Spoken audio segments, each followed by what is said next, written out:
Varsity Sports Nation is your exclusive home for the Cure All-Star Baseball game. And tonight's contest features some of the best seniors in Central Florida. Lake County will face Volusia County in what is the second game of our doubleheader, if you will. Orange County beat Seminole County last Tuesday.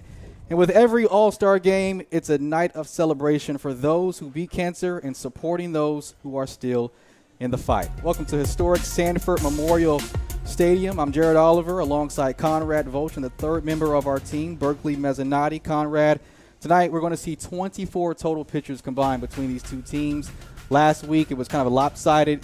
One team handled it a lot better than the other. Orange County kind of ran away with that game. What are you expecting to see different tonight? Well, I think, Jared, different pitchers do different things. I mean, there's a lot of guys on both sides that didn't start, but they have a lot of appearances. There's one guy in particular on the Lake County side that has a sub-2 ERA, and he has no win-loss record. So I think it's just going to depend on how they come out and attack it, because at the location we were at last week, it was very chill. It wasn't too hot, wasn't too cold. A little bit of a breeze here. It's about my thermometer on my car said it was 98 degrees outside. Yeah. So it's going to be a battle of the elements until the sun eventually goes down and we get under the lights. But it's going to be kind of what we saw last week. How are these teams going to approach seeing a different pitcher every half of an inning? How are they going to maybe have one guy that likes to throw the cutter and then another guy that likes to throw the fastball? You just never know. So I think we're going to see a lot of good talent on the pitching side. 24 guys. We had 19 last game. So a lot of good talent, a lot of good things, different things we're going to see. And it's going to be, how do you approach seeing a different pitcher per inning? Absolutely. And for the third member of our team, it's going to be Berkeley Mezzanotte.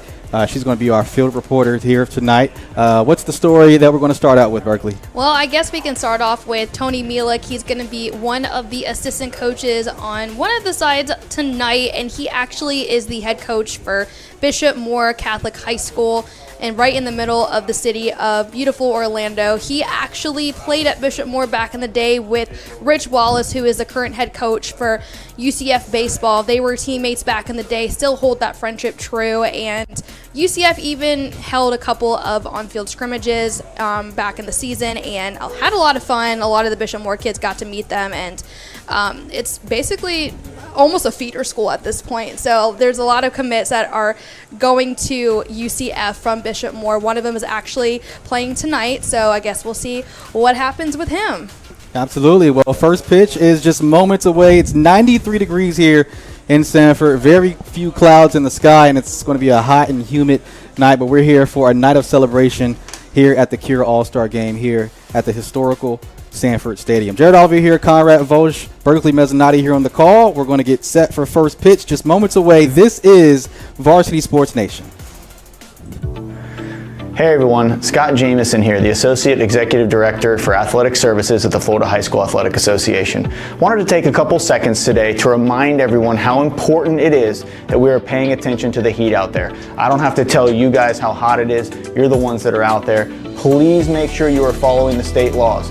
In our Red Book, which you can find at FHSAA.com under Rules and Publications, on page 108 you'll find policy 41.6. That lays out specifically, in accordance with state law, what your teams can and can't do for your outdoor sports when it gets to be a certain ambient temperature outside. That temperature is taken by a wet bulb globe thermometer or another type of device that measures the ambient temperature. That includes the wind direction, the angle of the sun, the humidity, the shade, takes all of those things into account and then gives you a temperature. And again, if it falls on this chart over a certain temperature reading, then there are certain things that you have to do. Also wanted to remind everyone how important health and safety of our student athletes is. Of course, that is the #1 priority for all of our schools and us here at the FHSAA. You also have to have a cold tub submersion tank of some sort out at every single outdoor activity, game, and practice. And again, I'd like to reiterate, it is all outdoor sports, including swimming. We have had some questions about that. Yes, swimming. If your pool is outdoors, which I believe most of our pools in the state are, if it's an indoor pool, different situation. But as an outdoor pool, it would fall under these same state laws in FHSAA policy 41.6.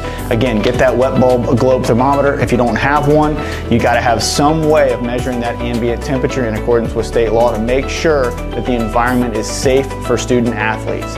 The hours between about 11 a.m. and 7 p.m. are when the heat is at its highest. And so those are times to typically try to avoid when practicing or playing contests right now during this extreme heat. Thank you, everyone. Please stay safe out there.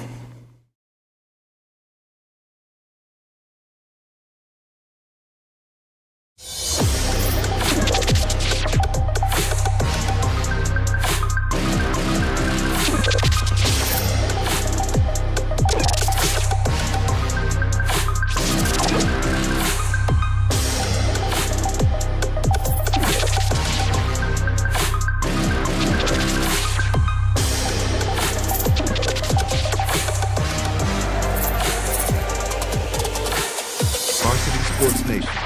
Unleash the champion within.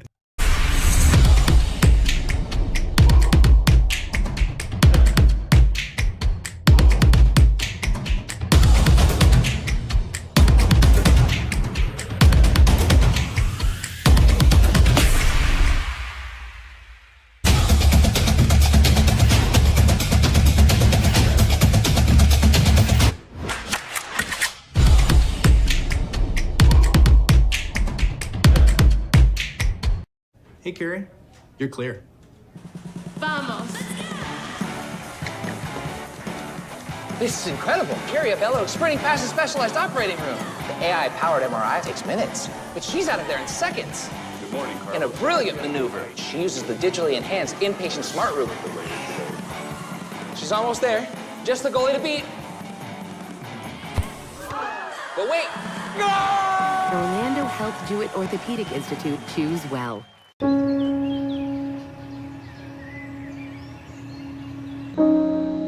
This high school gym used to be packed most nights.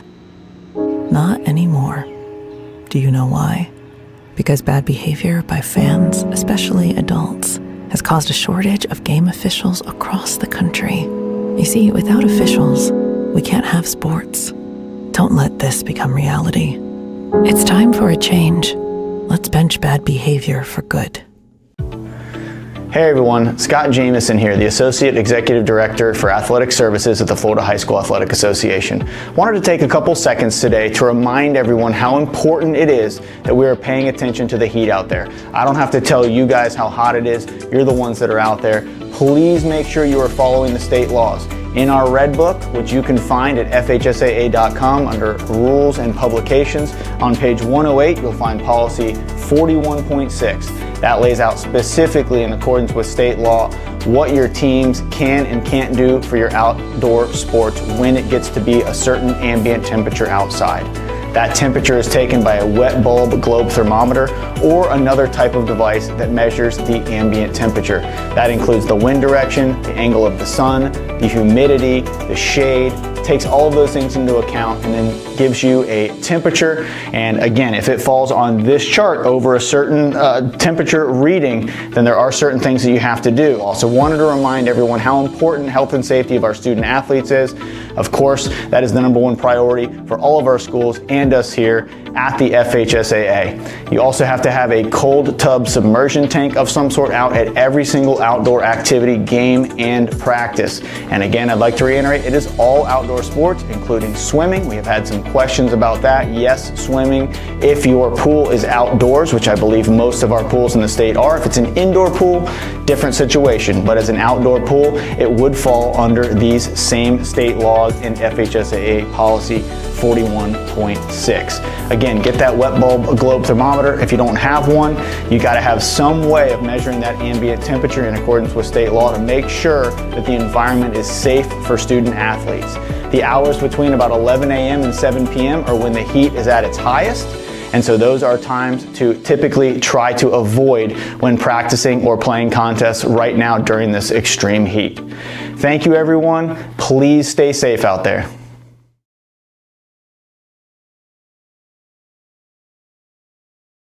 Hey, Kieran, you're clear. Vamos. This is incredible. Carrie Bello sprinting past the specialized operating room. The AI-powered MRI takes minutes, but she's out of there in seconds. Good morning, Carl. In a brilliant maneuver, she uses the digitally enhanced inpatient smart room. She's almost there. Just the goalie to beat. But wait. Orlando Health Jewett Orthopedic Institute. Choose well. Welcome back to Sanford Memorial Stadium. Jared Oliver here, Conrad Volsch, and Berkeley Mezzanotte here in the booth tonight. Players still getting set here, still waiting for first pitch, just moments away. Hopefully they're still lining the field, so hopefully they can get that done quickly. But obviously the Cure All-Star Baseball game exclusively here on Varsity Sports Nation. We are the exclusive home for all Cure All-Star events, and we're just so happy and appreciative to do each one of these games, whether it's football, basketball, or baseball. It's an opportunity for players and friends and family to highlight and acknowledge those who are in the fight against cancer and those who have overcome it as well. All of us have been touched in some kind of way with this disease, especially for my family, and it's just a great event. It's a good night to have fun. It's most importantly a lot of these seniors' last opportunity to play baseball, put the cleats on, run the bases for a lot of them. But a lot of them will continue on to, play at the college level. Conrad, what sticks out to you, speaks out for you for this game? Well, I think you said it best, Jared. I mean, it's doing two things at once. It's raising awareness and money for cancer, and it's also one last time for a lot of these guys to get some more film to either take it to their current college, or if you've got guys that are undecided, like Jaden Wise on Lake County, or a guy like Jake Cronin over on Volusia, maybe that's that extra little bit of film that you can send off to somewhere. Is like, oh, hey, I like that. I didn't see that in your other film. We can use that here.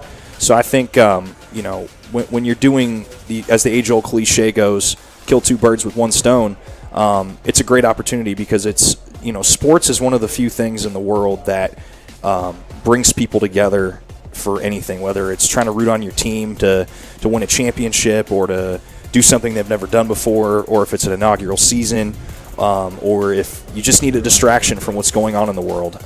And to not only do that, but to have something like this where cancer affects everyone. Like I don't think you could meet a single person in this world that has not had at least one family member or has not themselves been affected by cancer. I know me personally, I've had aunts, grandparents, that have been affected by it, and I think it's something that is so powerful that you can hold something like this and kind of provide that distraction, but also bring awareness to it as well. So I think having something like this, and not only for the sport of baseball, but like you said, football, basketball, flag football, all that good stuff. You get to play maybe your last game ever or get extra film going into college. So great cause. Berkeley, you're deeply entrenched in the baseball community here. This is your second Cure All-Star event. What do you think stands out to you now that you've been able to do this for your second game? I mean, the boys are always having fun. I mean, last week we saw Ty Kennedy running around with a phone in that shortstop, and the coaches are pretty loose and having fun with each other, mingling from their divisions and everything. So I mean, I went down there pregame and everyone was chumming it up, dapping each other up, smiles and everything. Just grateful to be here and represent their schools and everything, and being a part of this particular All-Star game. So I mean, it means a lot to them. It means a lot to their schools and their communities, their divisions. So I mean, it's more than just baseball. Absolutely. A lot of these guys or some of these players will be playing for the final time here in Central Florida, but some are going to stay here and play for schools like Stetson and UCF. So lineups are being announced here. We should have first pitch just moments away. You're watching Varsity Sports Nation. We'll take a break.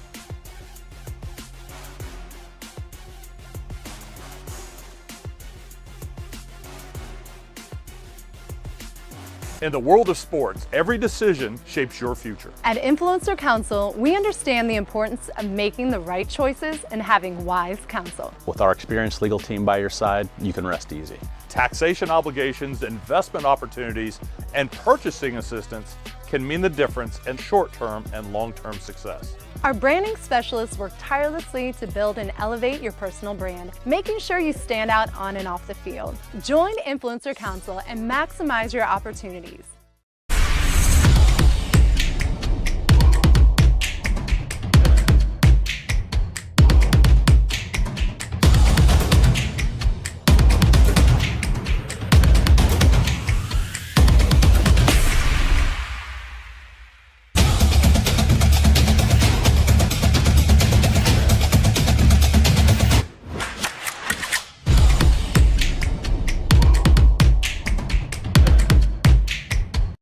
Hey, Carrie, you're clear.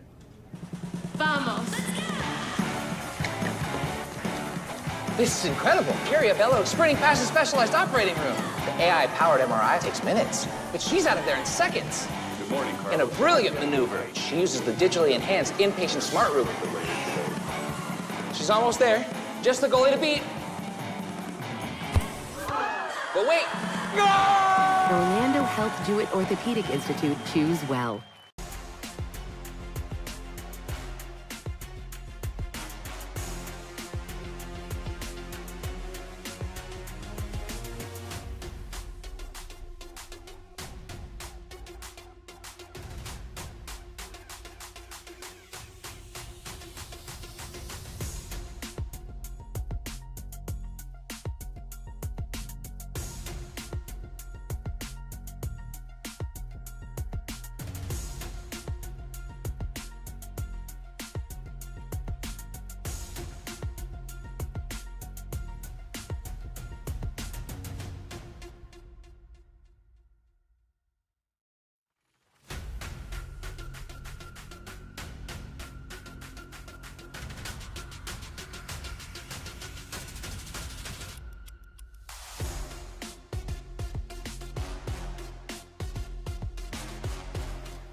Hey, Carrie, you're clear.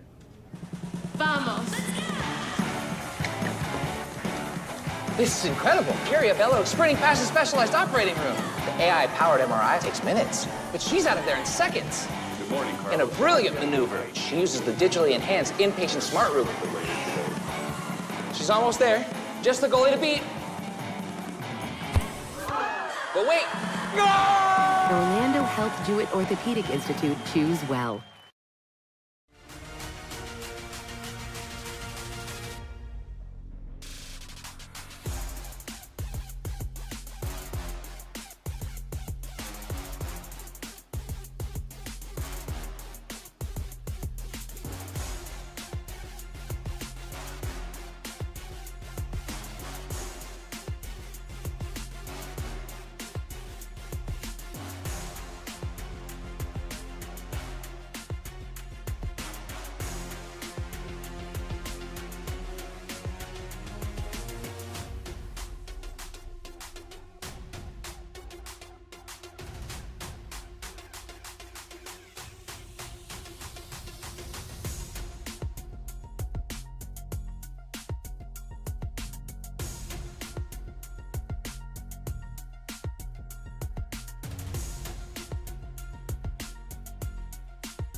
Hey, Carrie, you're clear.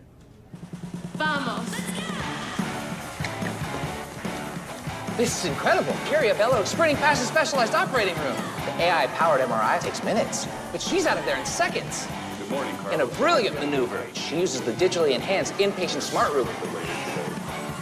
She's almost there. Just the goalie to beat. But wait.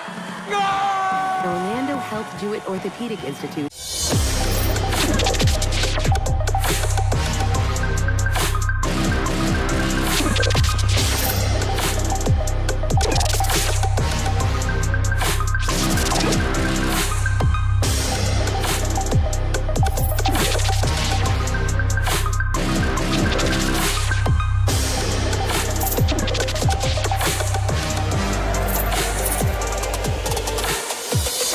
Sports Nation. Unleash the champion within. Both teams have been introduced, and we are ready to play ball here at Sanford Memorial Stadium. Happy to be on the call. Jared Oliver alongside Conrad Volsch. We've got our introductions, and we'll see a heavy rotation of pitchers tonight. We'll see how both teams sort of work through that, and maybe we can get some insight on how that's going on with our field reporter, Berkeley Mezzanotte, down on the field as well. Conrad, this is a special game. We have the first pitch right here, as you can see. What are some of the other things you're looking forward to here tonight at Sanford Memorial Stadium? Well, I think, like we said in the top of the broadcast, I want to see how these batters deal with having a different pitcher per half of an inning. And I think if it's the same as they did last week, we're more than likely going to see one pitcher per inning. Now there is 24 total, so we might go into extra innings, if you will, on paper, because last week we had to go to the top half portion of a 10th inning. But I'm just interested in seeing how these batters handle seeing a different pitcher per inning. I think that's something that isn't talked about enough, even at the pro level, because you see guys, especially when you get in the playoffs for the World Series, that'll come in just to attack one batter, and then they sub him out and bring in another guy. So I think this is going to be that's going to be one thing that I want to see from last week, because as we saw, one team handled it really well, other team didn't. So I think it's just going to come down to who can handle seeing somebody different, because usually you see it at the college or even the pro level where they'll bring in a relief pitcher when it's that batter's third time up, because usually right around that third or fourth time you kind of sort of have it, in quotes, figured out the pitcher. But that's one of the great things about something that's like an all-star game like this, is you can try different things, and you're going to see different things that you may never see again, or you may see it and go, oh yeah, that one all-star game that I was in, I saw that. So could be some things to put in your pocket for college, or something that will just be a memory at the end of the day. Volusia County will lead off tonight. They will be the Warriors, and Lake County will be the All-Stars taking the outfield. We'll take one more break here as we get set for first pitch.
this guy.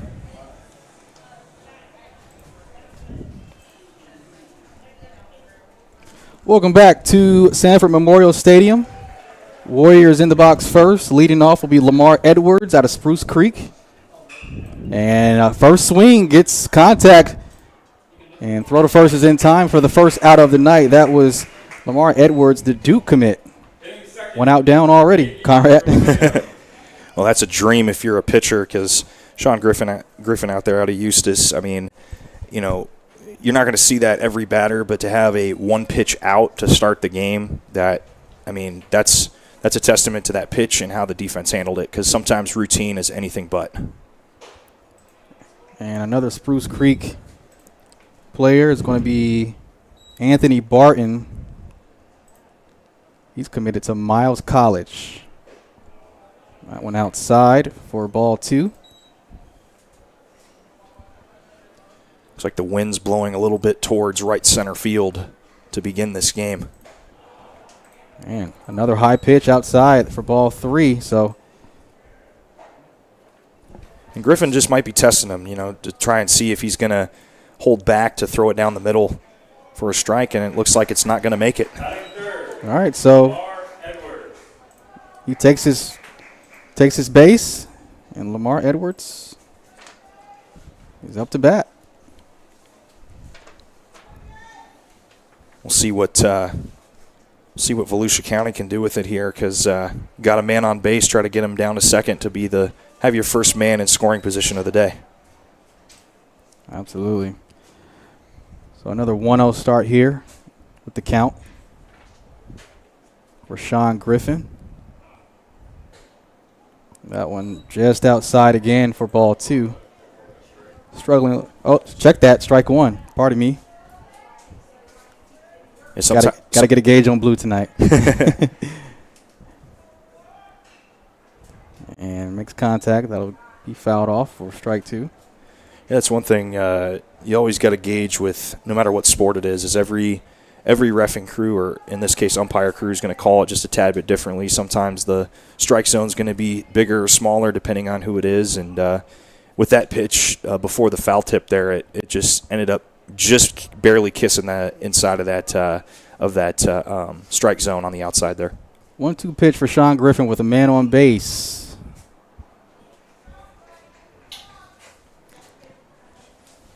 Another bail out there on the foul tip. Yep.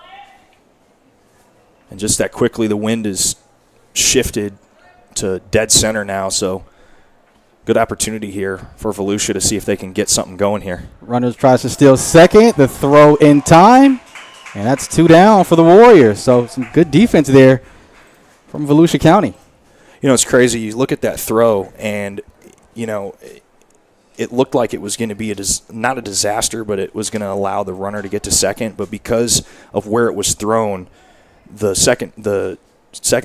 shortstop actually was able to just get it and then turn around and tag the runner, and it turned into a potential, you know, first runner in scoring position to now it's 2 down. Now what are you going to do? Big swing for Edwards for strike 3, and that'll close the frame. So Warriors go down quickly, and we'll see Lake County come up next to bat off here for the bottom of the first. You're watching Varsity Sports Nation from Sanford Memorial Stadium. Hey, Kieran, you're clear. Vamos.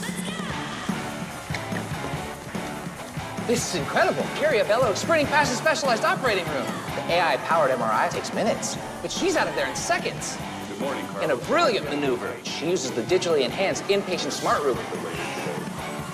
She's almost there. Just the goalie to beat.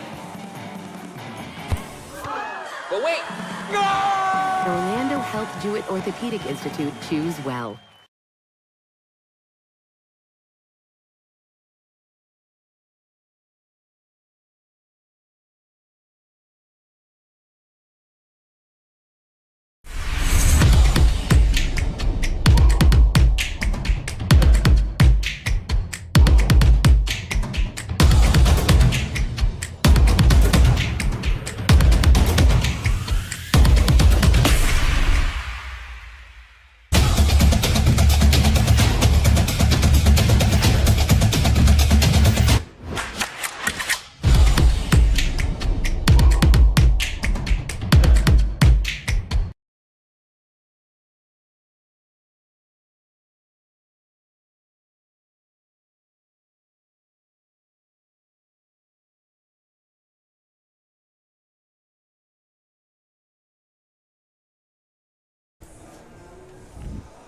Welcome back to Sanford Memorial Stadium. Jared Oliver, Conrad Vulch here on the call for Varsity Sports Nation.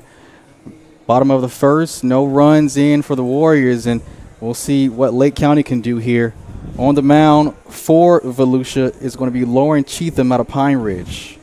So we'll see how things shake out for him in his first outing. Still undecided. He's a pitcher and a third baseman as well. Yeah, and he's another one of those guys we talked about that maybe this is his last little piece of film that he needs to get that scholarship or get that commit to another school, whether it be a junior college or a 4-year. And if he does the same thing that the Lake County pitcher did in the top of the first, he has a good shot. But we'll see what he does as he faces off here in his first few batters. So leading off is Kyla Wynn, number 20, out of Bishop Moore High School. Also the FAU commit. And that'll be ball one. And Kyla Wynn's a guy you got to watch out for. Bat .368 this past season. Yep. 2 home runs to his name, 25 hits. Yeah, he's good at making contact. 25 RBIs. Bishop Moore, 25-9 overall this year, undefeated in district play. They lost in the 6A regional final series in the postseason. Yeah, and the team they lost to is playing in the state finals today at 7. So I mean, nothing to hang your hat on there. Because now it's one of those, if you lose to the team that wins state, you can't really feel bad about your season. 2-2 count for LeWin.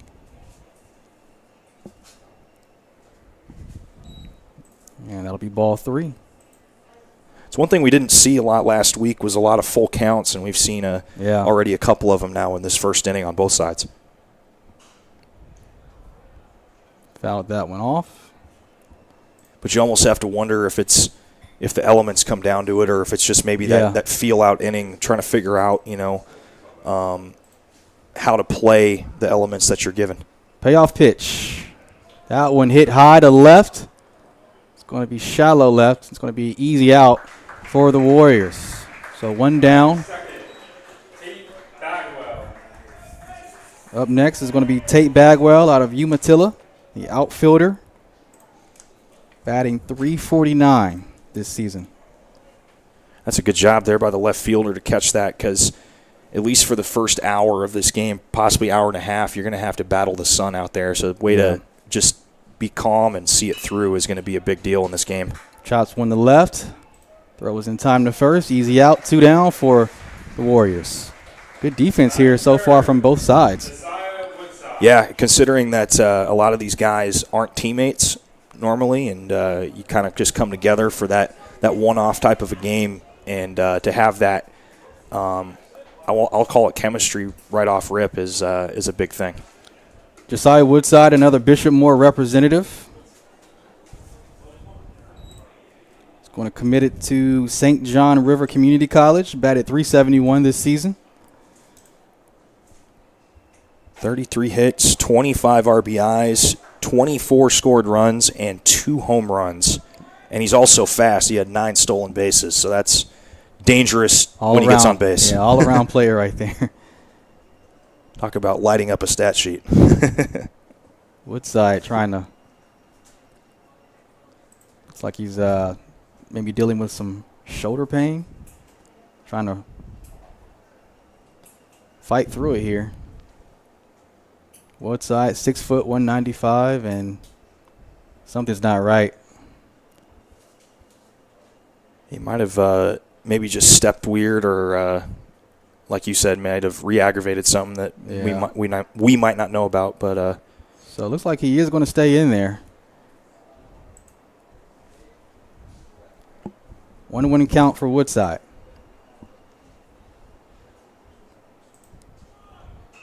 And tries to bunt, but pops it up fly. Easy. Oh, would have been an easy out.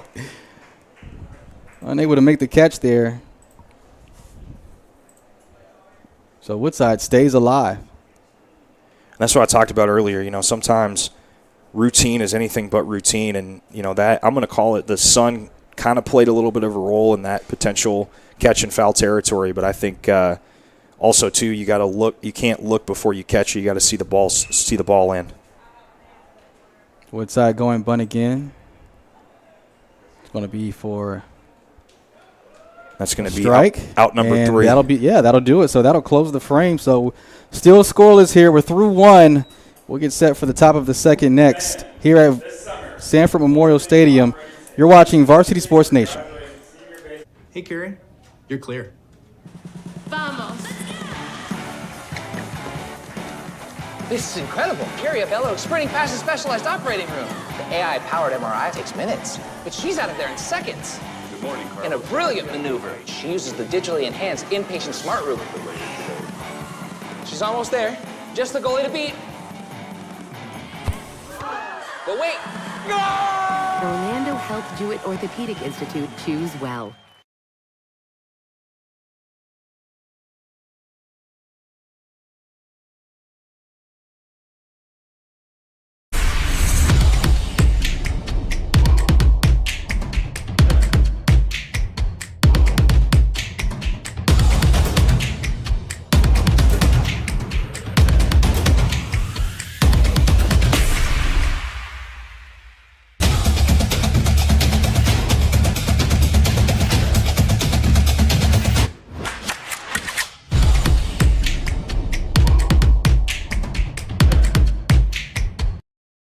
In the world of sports, every decision shapes your future. At Influencer Council, we understand the importance of making the right choices and having wise counsel. With our experienced legal team by your side, you can rest easy.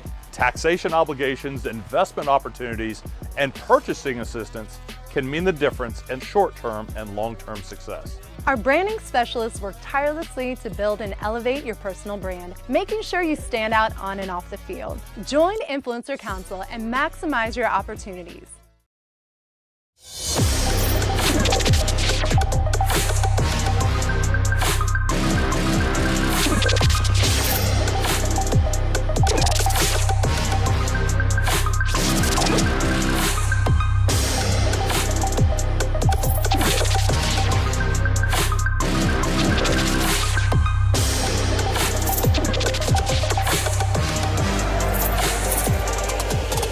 To Sanford Memorial Stadium.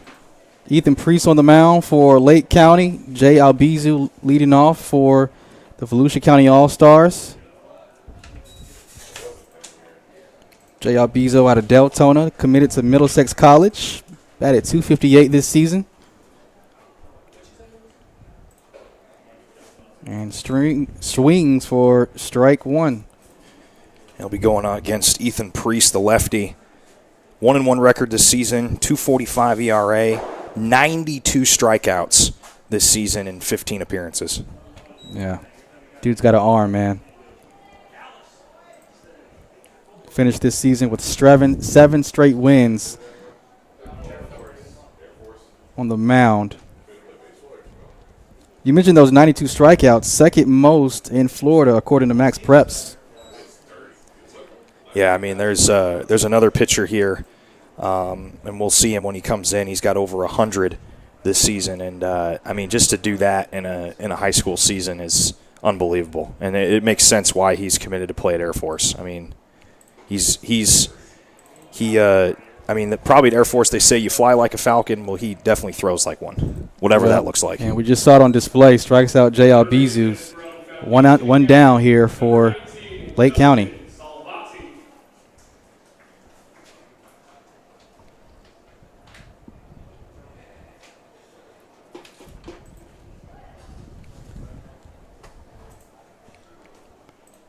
Looks like the wind is starting to shift back over towards right center again, and seen that do right center and straight right. So we'll see how that affects the pitching. As that one looked like it just snuck in the strike zone.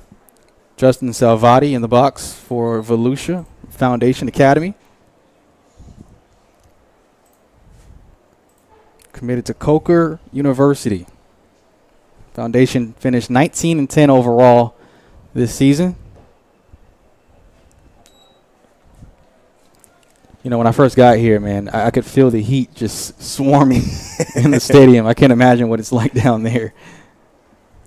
Yeah, when you get to sit in an air-conditioned press box, it makes it nice. Well, we got Berkeley up here. She's got her fan, so she's working hard. She's been up and down the bleachers so far. You got anything kind of cool that you've heard down there so far? Yes, all the boys were swarming the second I said, all right, who wants to give me a story? And they said, me. Yeah. But it was all the Spruce the Spruce Creek kids that swarmed me, and there's 9 of them down there. 9 of them, and one of them goes, well, they scratched me off the roster because I said I wasn't pitching today. And I'm like, well, you're here representing still, so you're still here. But there's 2 brothers that used to play for Spruce Creeks, and it was Dalton and Drew Hurst. And they're both playing in college now. One of them actually just punched a ticket for postseason for University of New Orleans, so the Privateers, and they had great things to say about those brothers. And every postseason, they dye their hair blonde, and so now all of the Spruce Creek kids have blonde hair. And oh God, I can't even say like how much that blinded my eyes down there. It was all of them. But they said it's tradition. They've been doing it for as long as they can remember. Awesome, I love that. Spruce Creek, man, what a team they had this season. 30-4 record. Lost to Haggerty in the 7A regional final series. What a special team. A lot of players. You mentioned 9 of them here in tonight's game. And, I mean, what a roster they have from top to bottom this season. Big swing, live drive into left center, and that'll be good for a base hit. Throw to third is in time, and Badalato tries to go to second. So it's going to be good to go. So a little too aggressive there on the bases, but that's what you expect in an all-star game, so picks up a double. Yeah, that's going to be one of the very few times we've seen through first and now a third inning of guys getting into scoring position. So we'll see if the Warriors are able to strike first out of Volusia County or if they stall out here in this top of the second.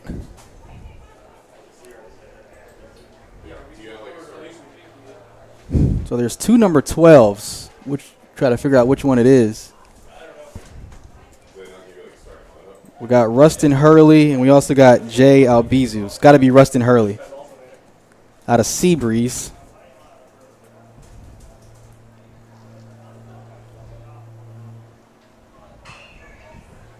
Fouls that one away.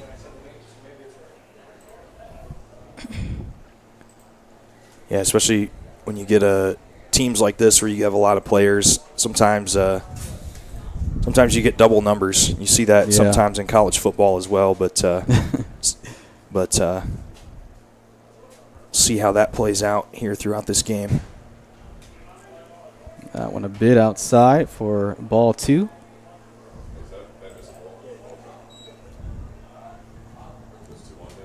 Rustin Hurley, 290 batting average this year, had 27 hits, 17 runs. Good plate discipline there to see the ball come in, because it's going to be one of those things where you have to try and gauge what the pitcher's going to throw at you, and you don't want to swing at something and give the pitcher a free strike there. 3-1 count. Runner at second. And that was for strike 2. Looked like it was a little outside. And make that a full count. As I told you, Jared, I mean, last week we saw maybe 3 full counts the entire 9.5 innings. And this one I'm pretty sure we've seen 5, and we're not even through a full 2 innings yet. Yeah. I think the hitting is going to be a little better tonight maybe. Well, I think that's one of the many storylines in this game. Is last week it was a lot of hot bats on the one side, and this time it's been more or less of like a pitcher's duel throughout these first couple innings. And just as I say that, there's a walk. So Hurley will take his base after ball 4, and up next is going to be number 26, Nathan Rico, out of Spruce Creek. Committed to Stetson University. Going to be a Hatter. He and Tyler are actually going to be rooming together next year. Oh, wow. So the 2 Spruce Creek commits to Stetson are rooming together next year. Wow, what a bond. I'm sure they'll have a lot of snacks in that room. It's funny. when I was one of my DoorDash runs I was doing late last year, I ended up near Stetson University, and that I can say is a very, very beautiful campus. Yeah, it is. It's so interesting because like you drive through that campus, and it's so peaceful just around it, just the way the trees are and just the way the sun hits it at night. And, then you drive out and it's like the chaos or whatever it is of the land of DeLand, Florida. But it's definitely a pretty campus to go to right here in the state of Florida. Well, Tyler actually is originally from DeLand. He was telling me that in the dugout. He goes, I'm originally from DeLand, so when I transferred over to Spruce Creek for high school, it made sense when Stetson reached out to me. He goes, I'll be home. I'll be home again. So 1 out, 2 balls, 1 strike. Make that 2 strikes for a 2-2 count. And it's kind of like, DeLand exists as like a town/city, but to think that it has a major D1 college that's there is pretty cool. Yeah. To give people like Nathan and Tyler a chance to stay local, especially for Nathan since he's from the DeLand area. And that'll be for strike 3, so that'll do it for the Warriors. So we're halfway through the second. We'll take a break. Lake County up to bat next. You're watching Varsity Sports Nation from Sanford Memorial Stadium.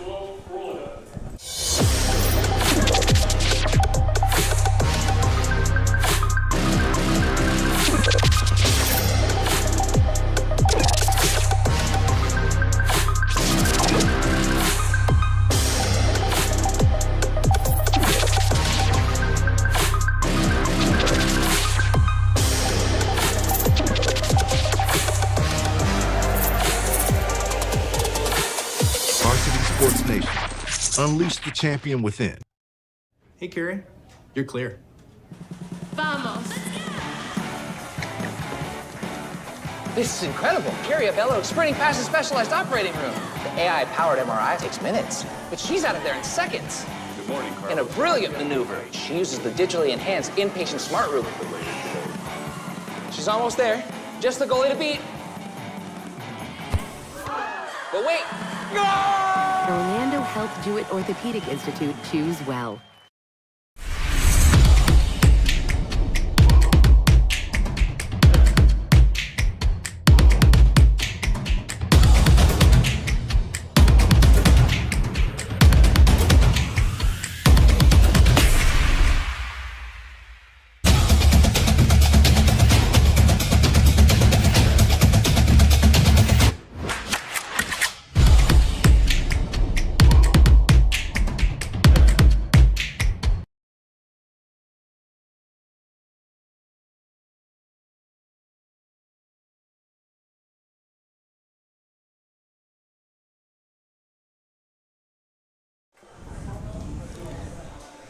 Jared Oliver, Conrad Volsch, Berkeley Mezzanotte here on the call for the Cure All-Star Baseball Game.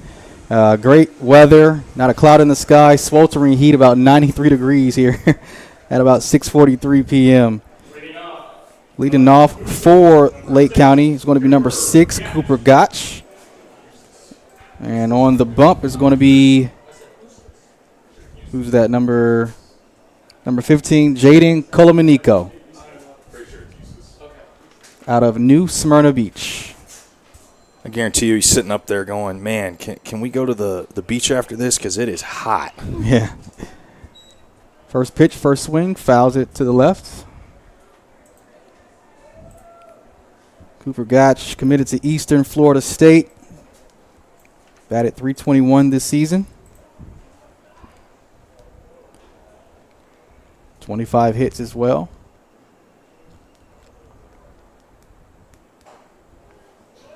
A lot of good high school teams represented in this Cure All-Star game between Volusia and Lake, because a lot of these teams that are represented made it to at least the regional quarters, and some of them making it all the way to the regional championships. So I think getting to see good-on-good baseball today in this Cure All-Star game, we're seeing it here. It's the pitchers have come to play, the defense is here, now the bats are just trying to figure it out to get it to wake them up a little bit.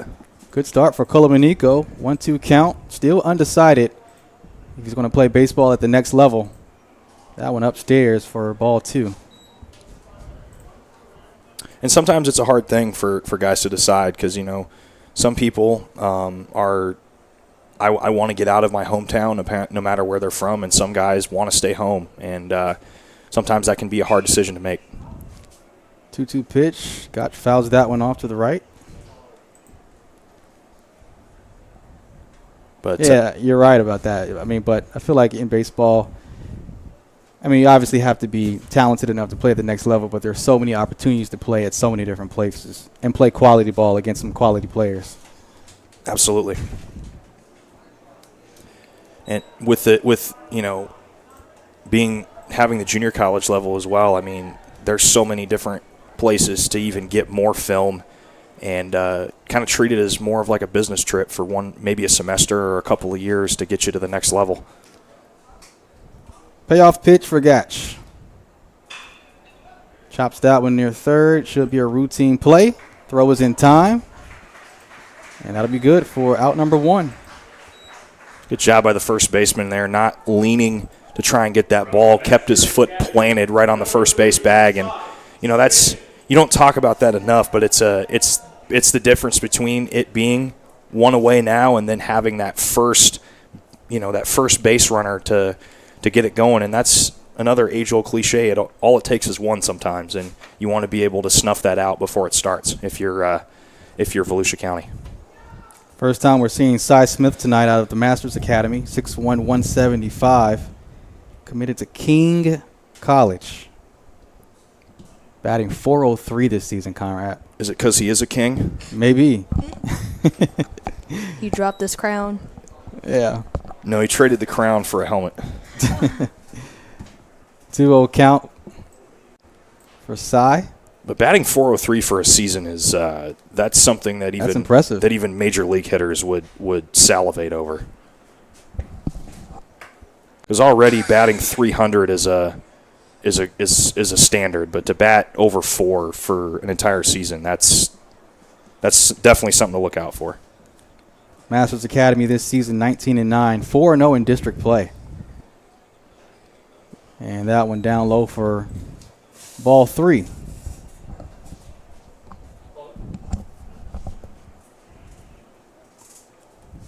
With that wind continuing to go from right to right center, if you can get that bat hot, try and play the wind and see if you can turn what could be a base hit into extra bases.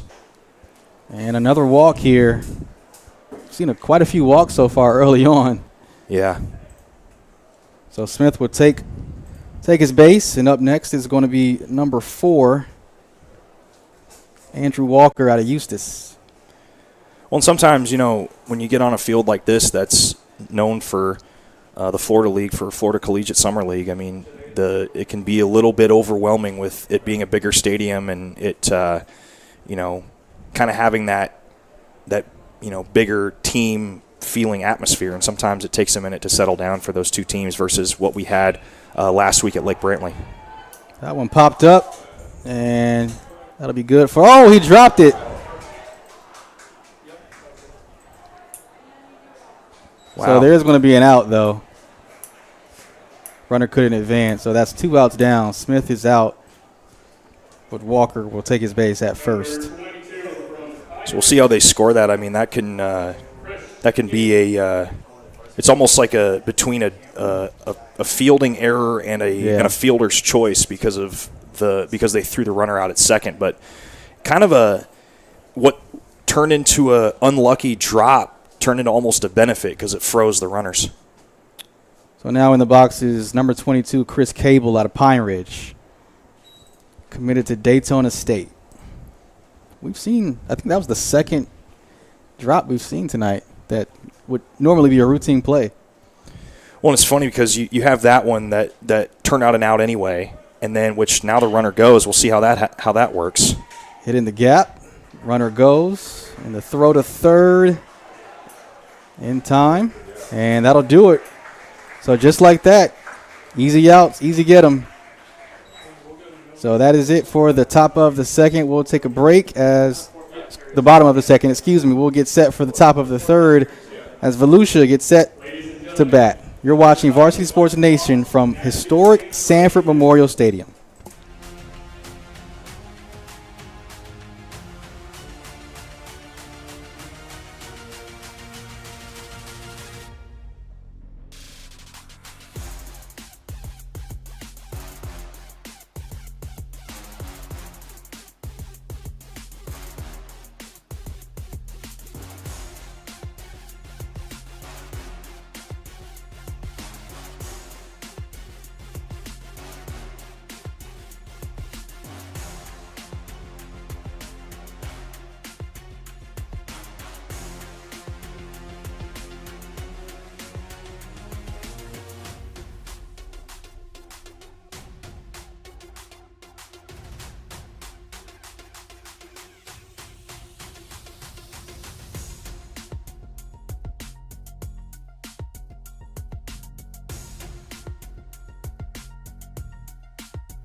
In the world of sports, every decision shapes your future. At Influencer Council, we understand the importance of making the right choices and having wise counsel. With our experienced legal team by your side, you can rest easy. Taxation obligations, investment opportunities, and purchasing assistance can mean the difference in short-term and long-term success. Our branding specialists work tirelessly to build and elevate your personal brand, making sure you stand out on and off the field. Join Influencer Council and maximize your opportunities.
Hey, Carrie, you're clear. Vamos. This is incredible. Carrie Bello sprinting past the specialized operating room. The AI-powered MRI takes minutes, but she's out of there in seconds. Good morning, Carl. In a brilliant maneuver, she uses the digitally enhanced inpatient smart room. She's almost there. Just the goalie to beat. But wait. The Orlando Health Jewett Orthopedic Institute. Choose well.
Sports Nation.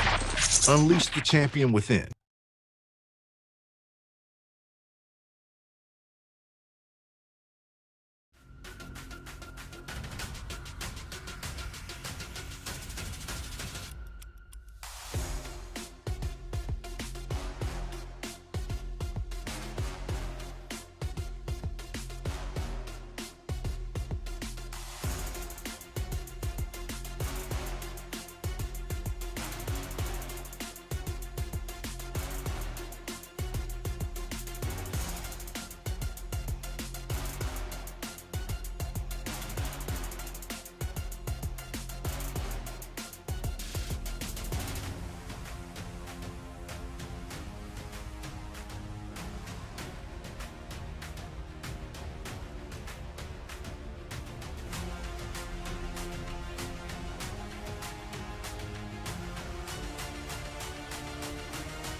Welcome back to Sanford Memorial Stadium. Jared Oliver, Conrad Volch, Berkeley Mazzanotti here on the call as we get set for the top of the first.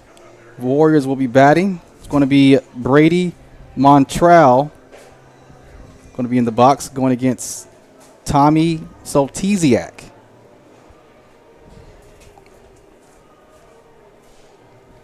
Brady Montreal, 6'5", 185, UCF commit, left-handed pitcher. So we'll see what the former Knight does tonight against a talented group over here for Volusia.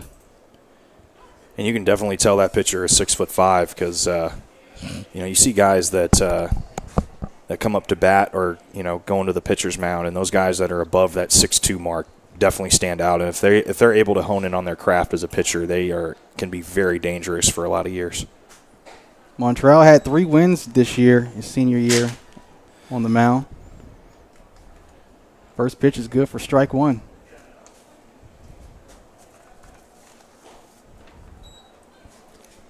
Tommy Sotiziak batting .312 this year. So good start for the UCF commit. And Montreal's another guy that 92 strikeouts as well this season in 13 appearances, and another sub 3 ERA guy. And and you look at where he's committed to, and the body of work speaks for itself, and that's why he's committed to play at a D1 school coming out of high school. And that rocket arm on full display there puts him down for out number 1. Brady Montreal, 92 strikeouts, as you mentioned. Number 1 in strikeouts in the state, according to Max Preps, top 25 player in Florida. So UCF seems like they're going to be getting a good one. Bergley? They're losing a good bit of pitchers after this season, so they're going to need they're going to need to add more to the bullpen for this coming up year. Well, and it's also a big thing in college. I mean, if you're a pitcher in college, some programs you might not get to see the field to your junior year. So if you can stand out in the bullpen early and often, maybe get yourself some relief opportunities through your freshman and sophomore year, that can be a big deal as well to kind of get you more in the pitching rotation. 1-1 count for Jordan Payne. Hits that one near the mound. Routine out for the UCF commit for out number 2. So a good start here for Brady Montreal out of Lake Minneola. It's a long, rangy pitcher, 6'5". When he didn't panic there on going to go collect that ball. He just kind of used his height and the length of his legs to his advantage, and gave himself some time to chuck it over to first. And you kind of just need that poise when you're up on the mound, because you can't let a fast play like that cause you to make mistakes. You are going to make mistakes no matter what, but to be able to treat it as well as he did is huge. So here's Barrick Boston out of Foundation Academy, the Army commit. Looks like we got some osprey birds hanging out in the center field there. We do have an osprey nest down the third baseline in one of those light poles, but did you go check and find out? No, I was here a few weeks ago doing some other high school invitational tournaments and found out that's an osprey's nest. Gotcha. Sadly, we don't have any osprey commits tonight. Yeah. Oh my gosh, because they flew away. But this is a good matchup right here. Montreal, and then the Army commit here. Brock Boston. There's a couple of the military schools being represented tonight. It's pretty amazing, and I tell these boys down, like I told them earlier, I'm like, it's pretty impressive when you get into schools like that, because you need a recommendation from a center, you need really good grades, so on top of playing D1 baseball. Boston batting .453 this season. How about that? 24 hits, 15 RBIs. Foundation Academy lost to Santa Fe Catholic in the 2A regional quarterfinal series. 453 is impressive. I don't care what level it is. Nice hit into center. Tracking, and it's going to go down near the warning track, so he's going to at least get a base hit and a double. Heading to third as well. Slides in, safe at third, thinking about going, but he's going to stay there. So how about that? Barack Boston picks up a triple. I mean, just let that fly in the right spot, and the center fielder was just a little too far ahead, couldn't turn around to go get it, and taking advantage of the wind. I mean, the wind has been blowing mostly towards right center and center field, but just perfectly curled and played the wind perfectly. And now you've got a run potentially 90 feet away, and that's the closest anybody's got for either team, trying to get to pay dirt at home plate. So Montreal a little loose here. Wild pitch to turns into the first run of the night. Barack Boston scores for Volusia. 1-0.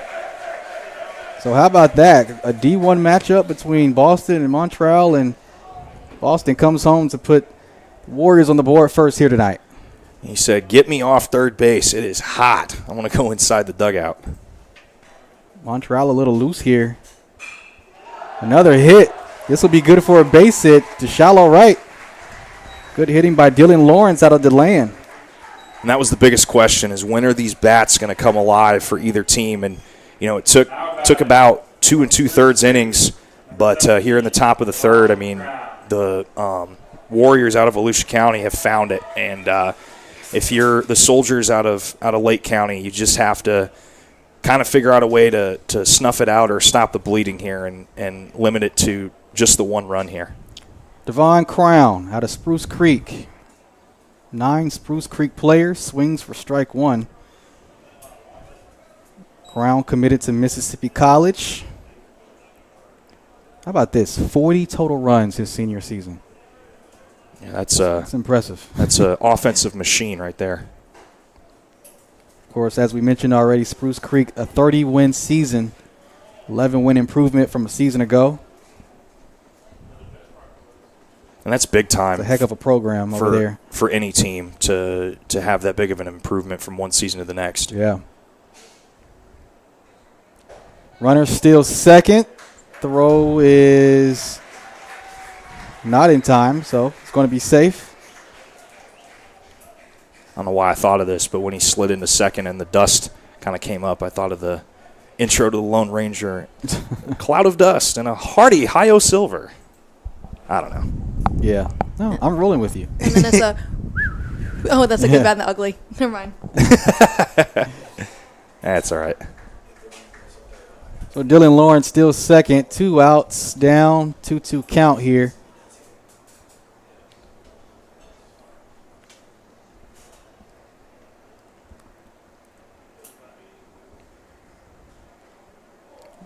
Another wild throw. Lawrence goes to third. It's going to be safe. So another opportunity here for the Warriors to put on a run on the board. Yeah, and another full count here in this top of the third. And, you know, like I said, Jared, the Warriors, it took them this long to get the bats going, but I feel like for them this is like the perfect time for the bats to start lighting up.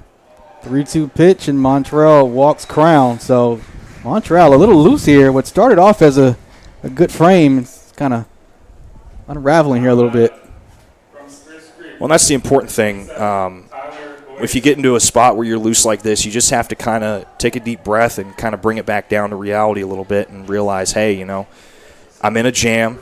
I just got to get myself out of it. And if he can limit it to just the one run scored and not allow any more, I consider that a win considering what's been going on in this inning.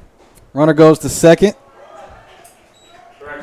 It's going to be safe, and up to bat is Payson Garcia from guess where? Spruce Creek. St. John River Community College commit. Played in 33 games this season. Batting .364. Fouls that one away.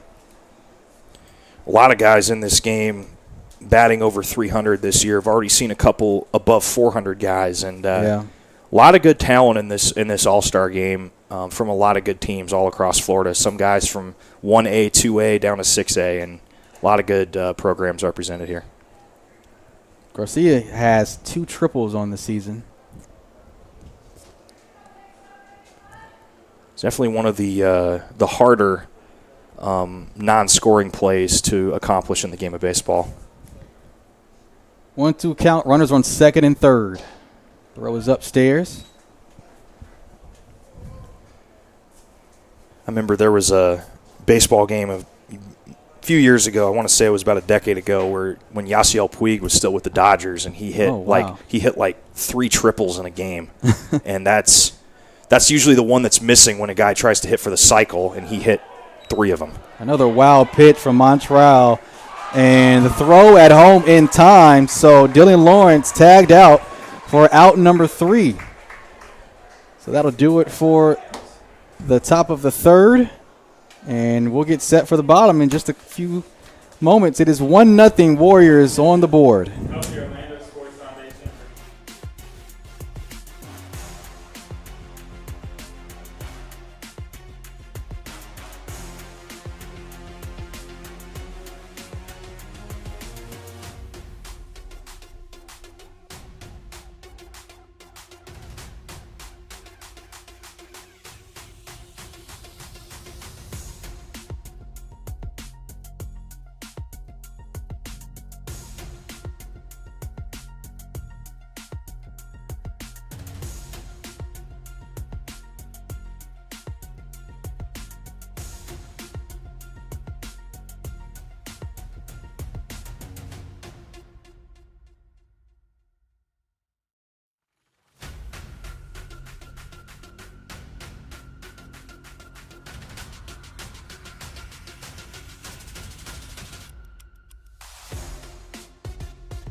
Welcome back. You're watching Varsity Sports Nation from Sanford Memorial Stadium. Payson Garcia on the mound for Volusia County.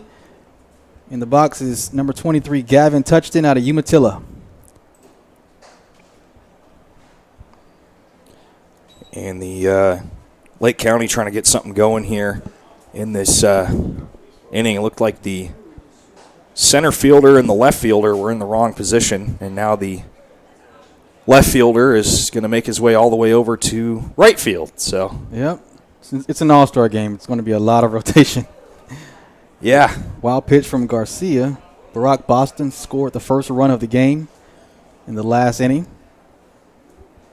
Seen a couple Osprey birds out in left center. Seen guys picking up too, running all over the place. Couple of pitches go both directions in this at bat, and now we've got to walk. Touchton takes his base. Up next, number 14. And it's going to be, sounds like it's going to be McLeese. Nick McLeese out of Southlake. Still undecided.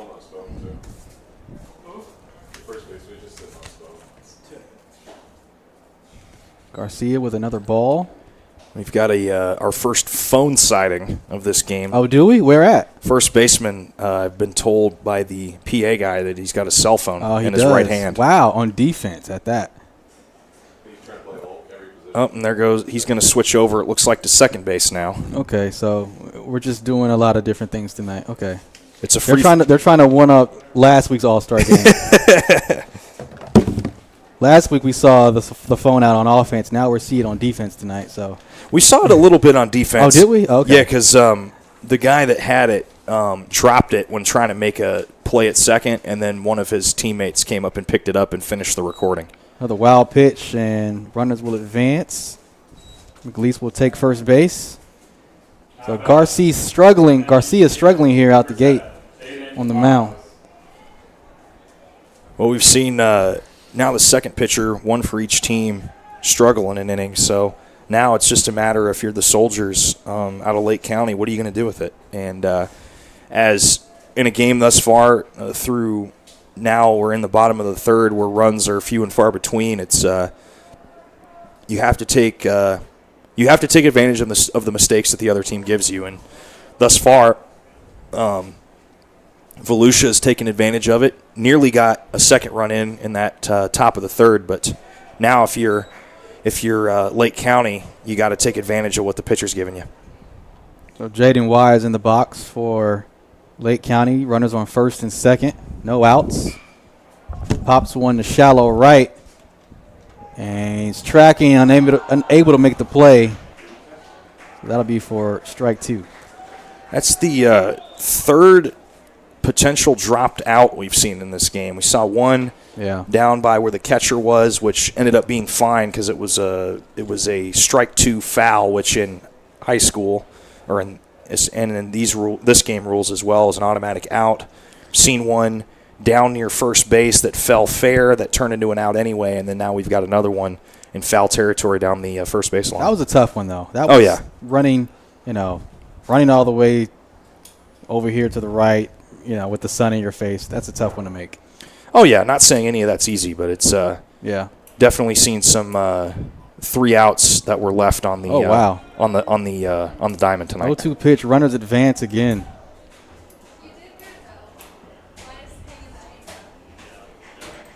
So Garcia is kind of struggling there a little bit on the mound. It do be like that sometimes. Yeah, it's like that. Runners on second and third. 1-2 count.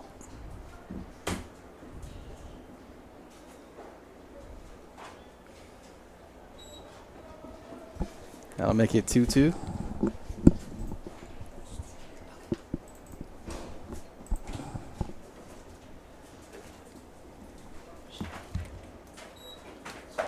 All right, full count again here. Let's see if Payson Garcia can get out of this.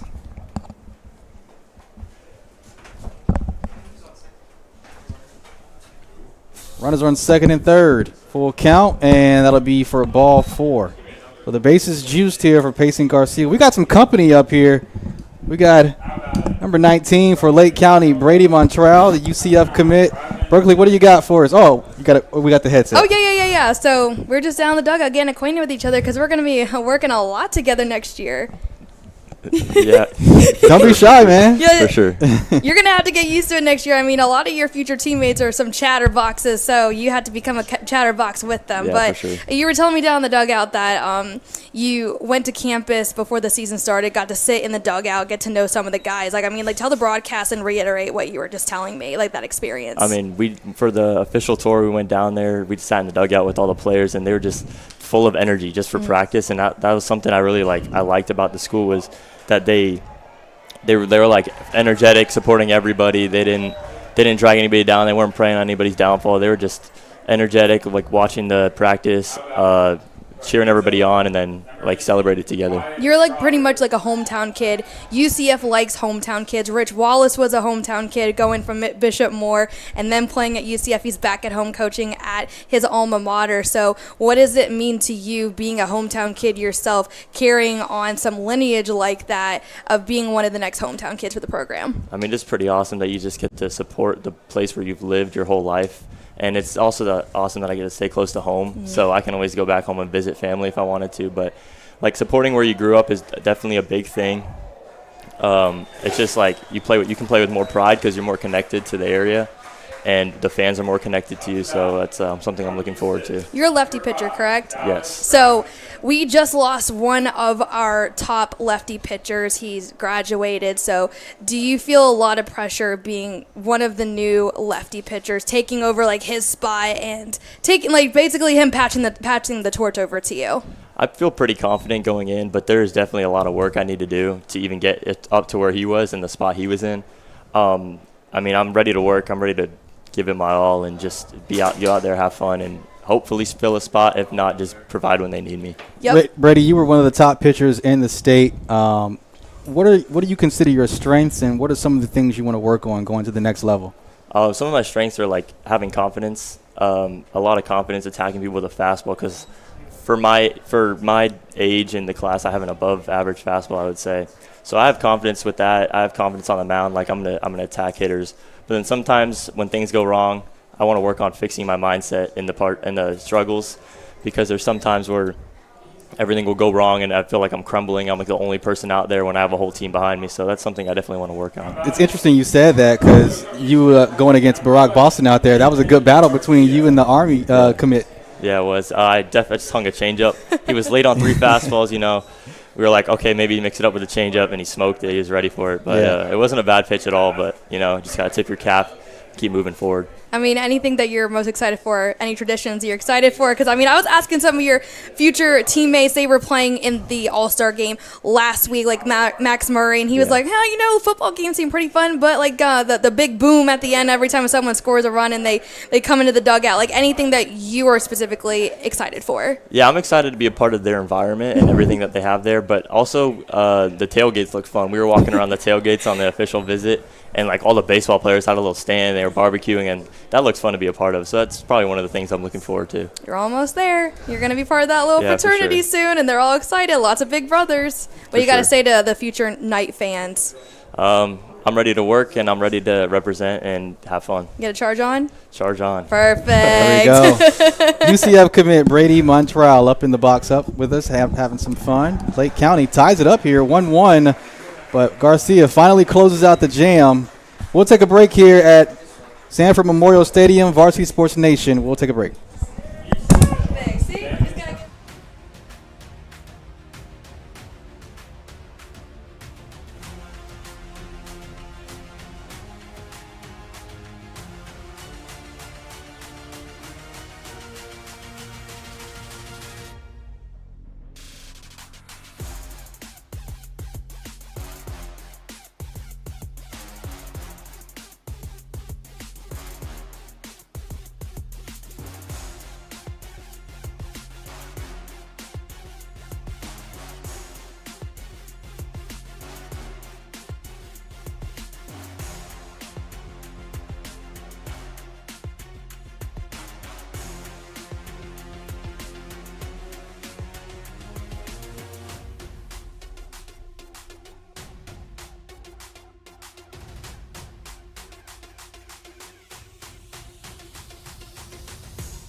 Hey, Kieran, you're clear. Vamos. This is incredible. Carrie Bello sprinting past the specialized operating room. The AI-powered MRI takes minutes, but she's out of there in seconds. Good morning, Carl. In a brilliant maneuver, she uses the digitally enhanced inpatient smart room. She's almost there. Just the goalie to beat. But wait. Orlando Health Jewett Orthopedic Institute. Choose well.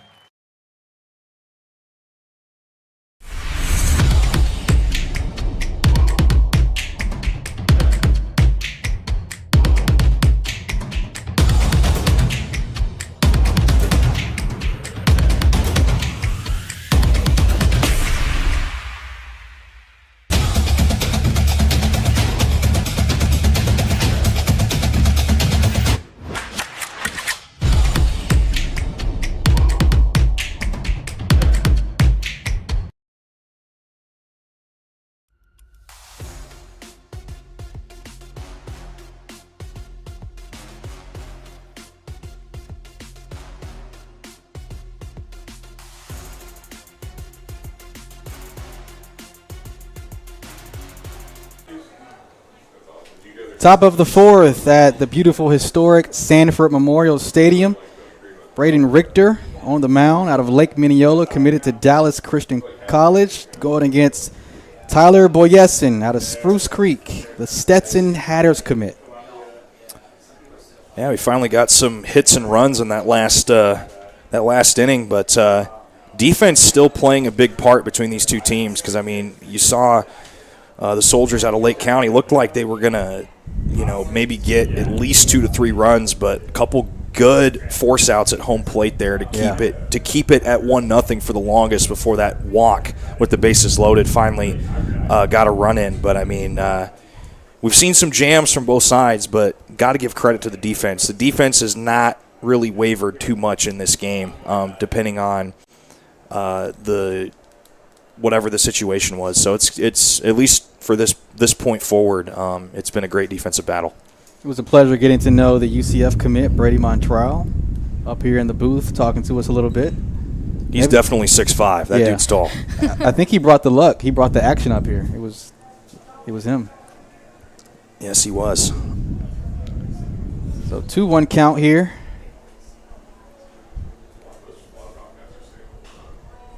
Big swing, pops that one up. I think that one's going over us for ball 3.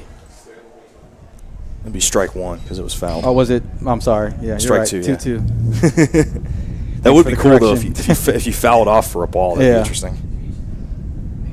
2-2 count.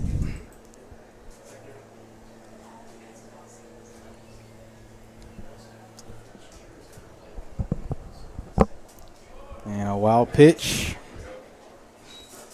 from Richter. Make that ball 4. Is that gonna? Was he hit by pitch? No, it just looked like it was just a ball 4 there. Oh, was it ball 4? Okay, all right.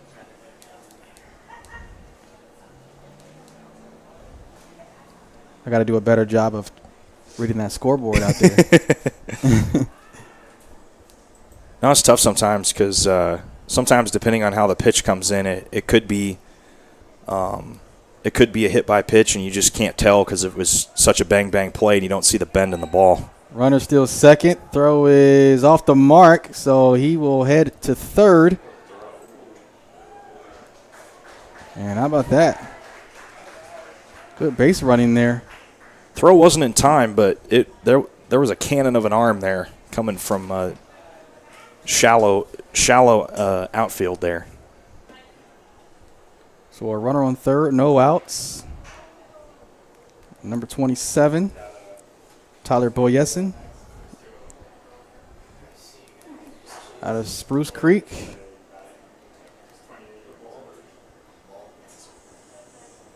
And the lights are on here at Sanford Memorial Stadium, so it's definitely that under the lights feeling now as the sun will slowly continue to go down throughout the game now. That went just a bit outside.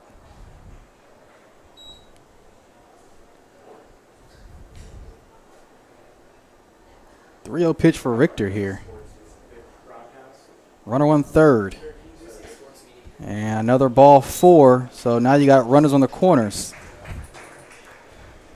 Yeah, we've seen both teams able to get some guys on base, and especially the Soldiers out of Lake County were able to load the bases at one point in the bottom of last inning. But it's one thing to get guys on base, but it's another thing to get guys home, and that's been the troublesome part of this game. The defense has been there, the pitching has been there, but the bats have even lit up a little bit. But the getting runs home has been a hard thing to do for both the Volusia County and Lake County. This is Evan Brothers out of the Foundation Academy, committed to Mission University.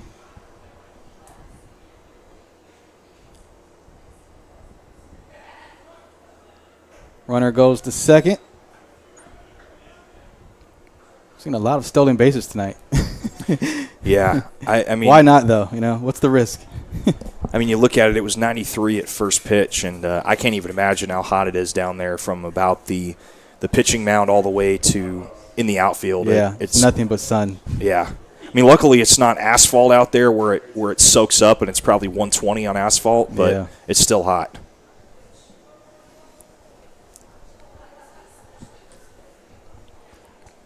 Two balls, no strikes, no outs for Richter.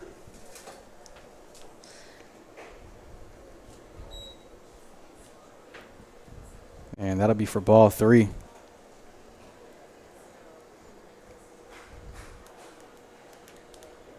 Yeah, Lake County trying to find their way on the pitching mound right now. A little bit of loose pitching here, but and that'll be for ball 4. So the base is juiced here for Volusia. And there will have to be a conversation at the mound here. Richter just doesn't have the right stuff tonight. Let's see if they decide to make a change or not.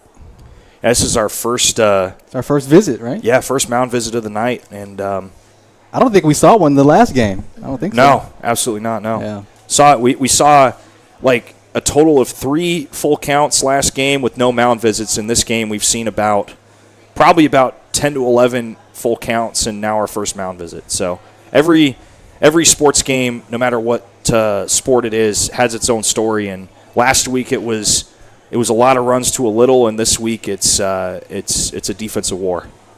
Braden Richter out of Lake Minneola, headed to Dallas Christian College.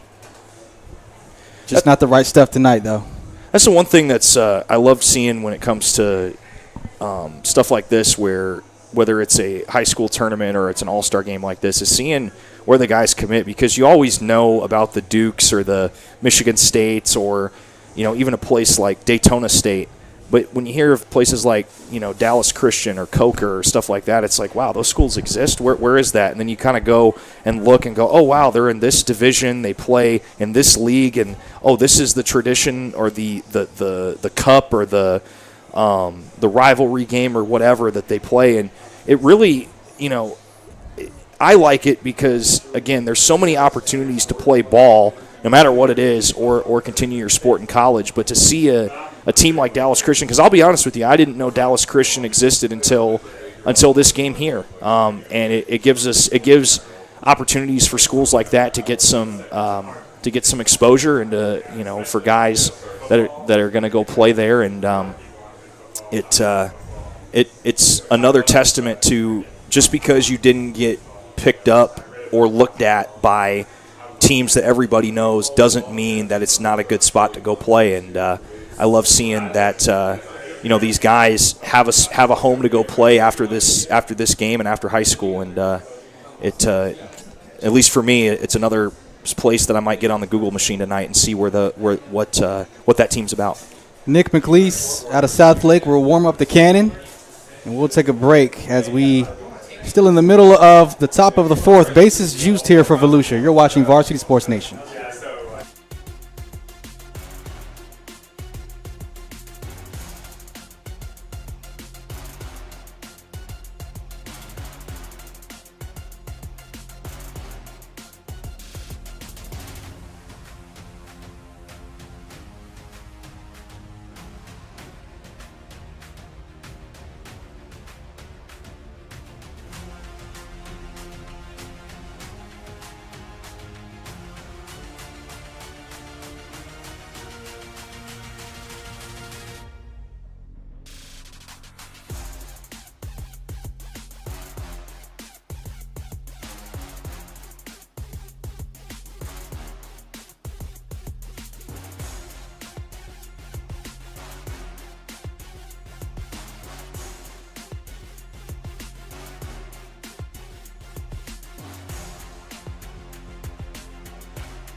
Welcome back to Sanford Memorial Stadium.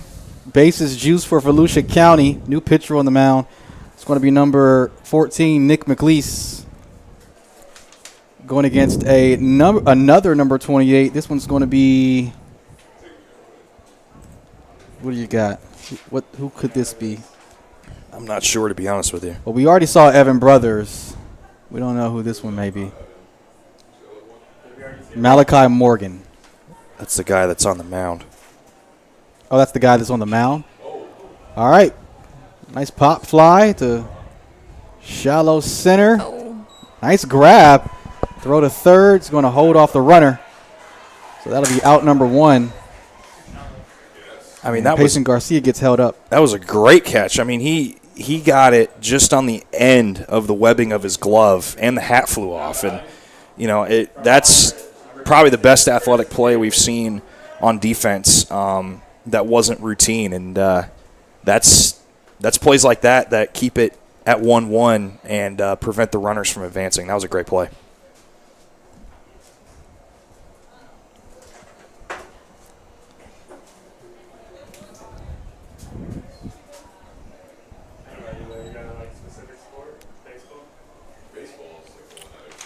One 1-0 count for McLeese.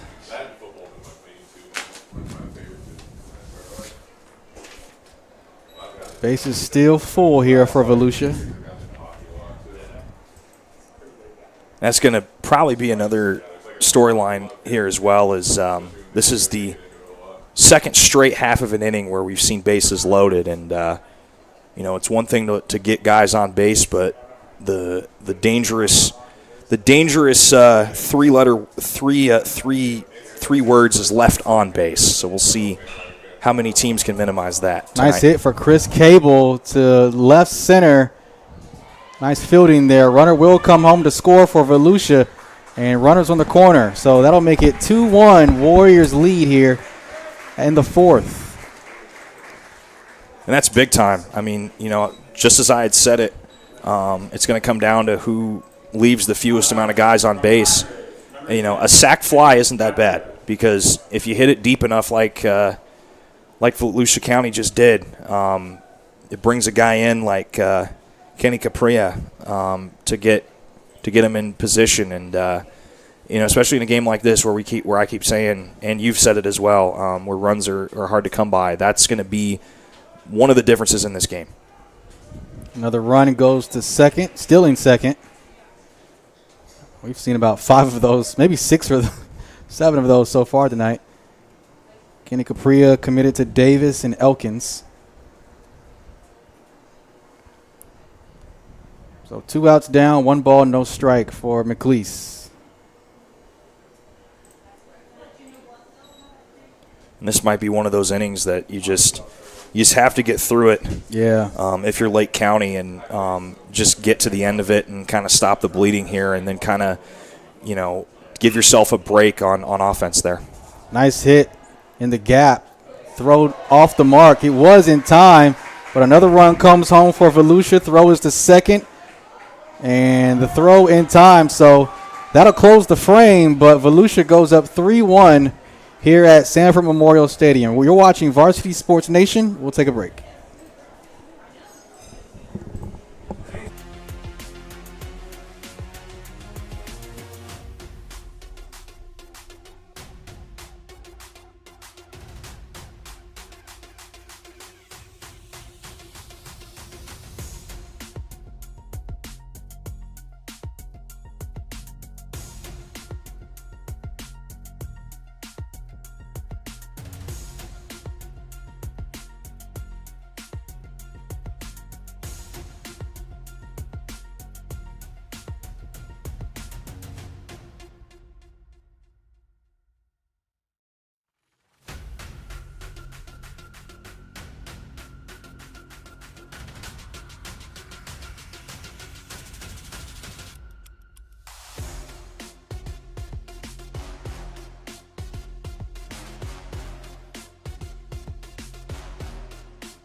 Bottom of the fourth here at Sanford Memorial Stadium. Volusia leads 3-1 after a 2-run frame.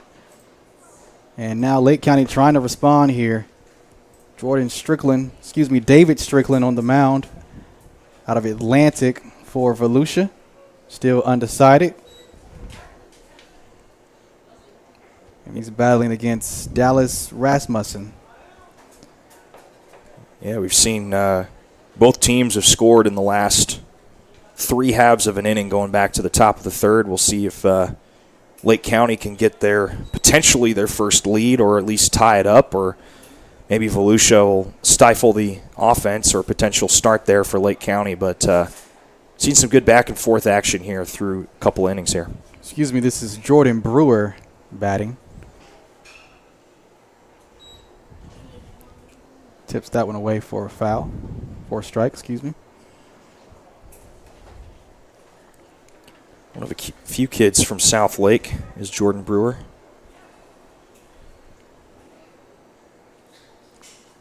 And I believe it's Spruce Creek with 9, and I think there's trying to think which other school. Eustis has 6. So Wow. there's another. That's 15 players right there represented between the two teams and from 2 different schools. So good representation by a lot of these schools. Pretty good program, I would say. 2-2 pitch for Strickland, and that'll get his first strikeout of the night. 1 out down. Well, that's what's so interesting about facing a different pitcher per inning, or what we saw last inning where they put in a relief pitcher in the middle of the inning, is every pitcher, no matter who it is or how similar a couple guys throw, it's still different. Because one guy, like I said, could favor the cutter, and another guy could favor a fastball. You just never know. Here's David Pena. Pops one to shallow left for the routine out. And that'll be 2 down for Volusia. Good swing, but just too much under it, I guess you can say. Yeah, sometimes it just depends on where the ball contacts the bat. And sometimes, the batter will get in there and they think they felt the right pitch, but it just gets just the wrong portion of the bat to where it doesn't carry wind into the outfield. And luckily for the guys in left field, they were able to track that down. And now that the sun has pretty much disappeared from left field, it makes it a little bit easier to track the ball in now. This is Beckham Sterling with strike 2, committed to Newberry out of Mount Dora Christian Academy. Had a .311 batting average this season. 1 home run. 0-2 pitch for Strickland. That one outside for ball 1. Definitely a half of an inning with good defense here. Yeah. From what we've seen offensive-wise. And you're going to see that with changing pitchers every half inning. And, when it looked like the offense was about to wake up again, so far it's been stifled here in the bottom of the 4th. Even count at 2. And that's for strike 3, so that'll close the frame, and that'll do it for the 4th. So Volusia still up 3-1. Some good defense as well, complementing the offense. We'll get set for the top of the 5th coming up next. You're watching Varsity Sports Nation from Memorial Stadium. Hey, Carrie, you're clear. Vamos. This is incredible. Carrie Abello sprinting past the specialized operating room. The AI-powered MRI takes minutes, but she's out of there in seconds. Good morning, Carl. In a brilliant maneuver, she uses the digitally enhanced inpatient smart room. She's almost there. Just the goalie to beat. But wait. Orlando Health Jewett Orthopedic Institute. Choose well.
Varsity Sports Nation.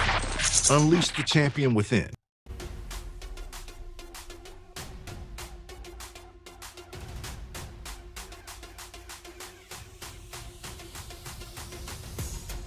Welcome back to Sanford Memorial Stadium. It is the top of the fifth. Volusia leading 3-1 here at Sanford Memorial Stadium. We have a full house up here. Berkeley's just bringing up everybody from each team. What do you have, Berkeley? I have 2 of the 9 Spruce Creek kids up here. They're both going to go to Stetson. Why don't you introduce yourself to the broadcast? Hello, everyone. I'm Tyler Boyson, 2025. I'm committed to Stetson University. Went to Spruce Creek for 4 years, 4-year varsity starter.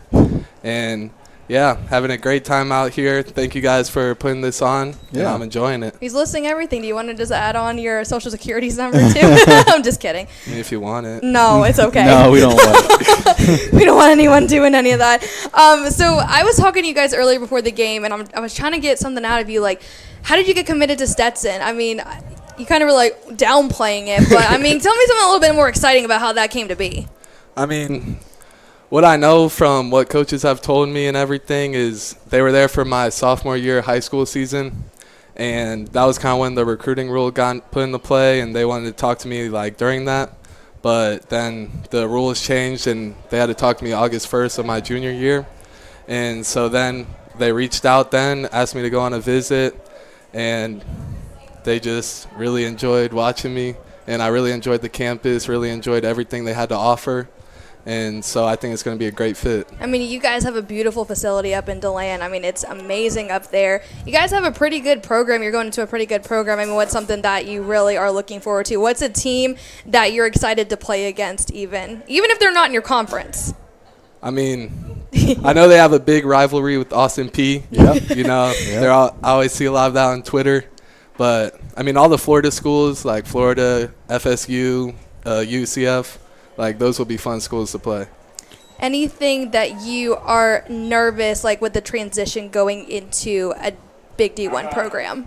I mean, it's going to be weird not playing with my guys, you know. You got one of them coming with you. Yeah, You're going to be rolling with them next year. That's the best part. I love that. But, I mean, I played with a lot of my guys, like, the past 9 years, so it's going to be kind of weird having a new team, but I'll be able to make some new friends. I mean, Spruce Creek is known for having a lot of alumni going on to be a part of big programs, baseball programs. What is something that you want to pass on to the next group of Spruce Creek kids, like passing the torch to them? I mean, I just hope they play as hard as I did. You know, I hope I led them in a good example and just play hard, have fun, always enjoy it. Perfect. Tyler, this season it was really special at Spruce Creek. 30-win season, 11-win improvement from the year before. Didn't end the way you guys wanted it to, but just talk to me about just the talent that was on this team. I mean, you guys have 9 guys out here in this all-star game. What kind of team did you guys put together this year? I mean, at the end of the day, we had almost the same exact team as the year before, and we really didn't perform to how we wanted to play. And so I think it was just making adjustments and changing the things that we were doing wrong, and we were able to almost perfect that. I felt like we were playing our best baseball at the end of the year. Just a lot of things didn't go our way, and we didn't go as far as we could have. Biggest improvement you want to make heading into college? I would say don't strike out as much. I kind of strike out a lot. Yeah. But I feel like that'll also, with better umpires, you know, that'll also benefit me. But I think that's a big thing. I have to have less strikeouts. Jake Cronin will take his base after ball 4. You got anything else, Berkeley? We got another person up I know here. we got another one. We got the roommate. The roommate, yeah. The best. Well, I just want to know, like, what's the eating situation going to be like? I imagine a lot of snacks, right? Eat a lot of protein. A lot of protein bars. We got to bulk up. Protein shakes. We're both kind of skinny right now. Awesome, man. Well, it's great to have you all up here. Thank you. I appreciate it. Runner steals second. Throw is off target. It's going to be another advancement for Volusia. We're not done, though. We got more people up here. Berkeley just bringing the party. I know. They just wanted to come up together like one of the besties. I'm like, all right. This is the Stetson booth up here. And they're taking over up here. All right. You introduce yourself. Do not give your social security's number. Yeah. What's going on, everyone? I'm Nate Ricco. I'm from DeLand, Florida. I'm going to Stetson as well. I play outfield. It's pretty much me. He's like, short and simple, sweet and simple. So you were telling me earlier on, like before the game, that hometown kid, even though you just transferred over to Spruce Creek, you're happy to be home. You're playing for your hometown team. What was the conversation like with your family? I'm sure it was like a lot of excitement. They're like, yeah, we can go down the street to the games and everything. So I'm sure there was a lot of excitement. There was. It was definitely an exciting offer, an exciting opportunity. As you said, I used to grow up going to the games. I'm from DeLand, and I could remember the games as long as I could remember. I mean, when they offered me, it was no question. I am in love with Stetson. Did you say that say that you were at Chipotle when this happened? Whenever they first reached out, I was at Chipotle. It was in June in Atlanta, Georgia, and I was sitting in a Chipotle with my team, and my coach came up to me and was like, Stetson reached out, and I was like, let's go. I'm going home. It was 9 o'clock in a random Chipotle. Very exciting news. We've got 2 Volusia County players up here, and they just scored again. So they don't even need you guys. I guess not. Good hitting by Teague Carosella there, driving in a RBI double. There you go, Teague. What's something that you've learned while being at Spruce Creek? I've definitely learned how to be a part of a family, a part of a winning culture, and a part of a team where no one's greater than the other. And we go out there with the same intentions every day, and that's to win and get better. And our coach always says, win the day. And we try to go out there and put everything we can into the field. And that's one of the biggest things that when I came into Spruce Creek that I noticed right off the bat. What about today? Anything that you're taking away from today? It's sad having last time playing with the guys. It's not everyone, but it's good watching everyone grow up, but it's sad watching everyone leave. Yeah, I was going to say, it's got to be bittersweet. You know, a lot of you all are going to be able to play at the next level, but everybody won't be. Is it kind of like one of those, as you said, bittersweet moments of being in the dugout with people who love the game but just may not get that opportunity at the next level? Well, I mean, 11 of our 11 seniors are committed to a school in the next level. That is so that's crazy. That's so there's a lot of guys that are going to the next level, but for the younger guys, it's just they're going to find their home, and the coaches around at Creek are just going to push for them every single day. So, I mean, yeah, the next level is Spruce Creek. So what's going on at Spruce Creek? Well, I mean, what are they drinking over there? 30-win season. Like, what are you guys doing over there? We just do it. We just play the game right. We play the game right. We practice the right way, and we go out there and have fun. That's the biggest thing that our coach preaches. Another run driven in here for Volusia, starting to run away with this. 3-8-6 on top. I don't know. They might need to stay up here. Yeah, right? The momentum changed since they came up here. All right, so it's 5-1. Volusia starting to run away with this. We got 2 of the best players on this all-star team for Volusia, and they're scoring. So maybe you guys should just stay up here, maybe. Yeah, maybe we can just chill with y'all. Yeah. Maybe we should go down there and you guys stay up y'all here. could put the helmet and bat. Yeah. Oh, man. Anything that you want to pass the torch on to any of your future, well, not future teammates, but to the upcoming teammates at Spruce Creek? Just have fun. Just have fun playing the game. Leave it all on the field, and a big thing is don't take it serious. Don't take it too serious. Yeah. Work your butt off and just have fun playing. This game's meant to have fun. Don't put too much pressure on yourself, and just play baseball. Well, hopefully you all get to experience some March Madness, the basketball team with their couple years ago. Yep. So that'll be cool. I can see you guys in the student section probably. You know I'll be there. That'll be awesome. Cool. Appreciate you guys up here. Berkeley, you got anything else? I don't. They're going to go hand in hand back down in the dugout All like right, they did come up here. Yeah. Appreciate you guys sending the good luck up here for runs. We appreciate it. All right, we got Nathan Rico and Tyler Boyeson, both headed to Stetson University. Good job, Berkeley. It's all about the fun here. Yeah. I'm sorry you have to put that sweaty headset back on. It's all part of it. Here's Dylan Lawrence.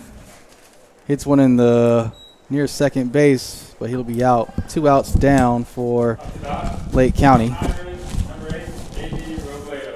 It's crazy. Volusia County's found something since that third inning, and now they've had back-to-back innings scoring at least 2 runs, and it's the same thing that we saw at Lake Brantley for that all-star game for the Warriors. It's been the team in black that's been able to find pay dirt at home plate in both of these games. And, like I said, when we were having trouble finding runs in those first couple innings, it's going to be whichever team the bats start to light up. And for now, it's been Volusia County, but they've also been able to advance the base runners, and that's been the biggest difference in this game is both teams have found a way to get guys on base, but Volusia has been able to get them home. Albiza Robledo battling out of Pine Ridge, batting average .392, had 29 hits in his senior campaign. It's pretty cool getting to know those guys. Absolutely. 11 seniors committed. Yeah, that's remarkable. 11 seniors. Chops one near first, and that's going to be for out number 3. So Volusia adds 2 more runs, back-to-back frames with 2 runs, and it's 5-1. Lake County up to bat, trying to make this a little bit more interesting. You're watching Varsity Sports Nation from historic Sanford Memorial Stadium.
Bottom of the 5th, 5-1 lead for Volusia. Helmut Waters out of Malin on the mound for the Warriors.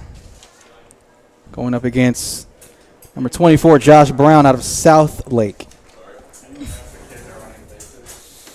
South Lake 13-13 overall.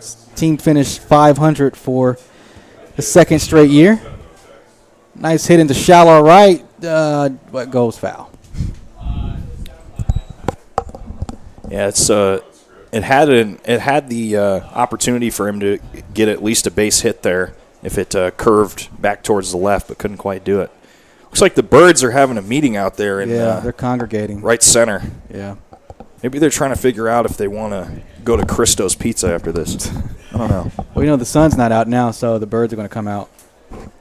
It's a good chance to see Josh Brown get some film here. He batted 118 this season.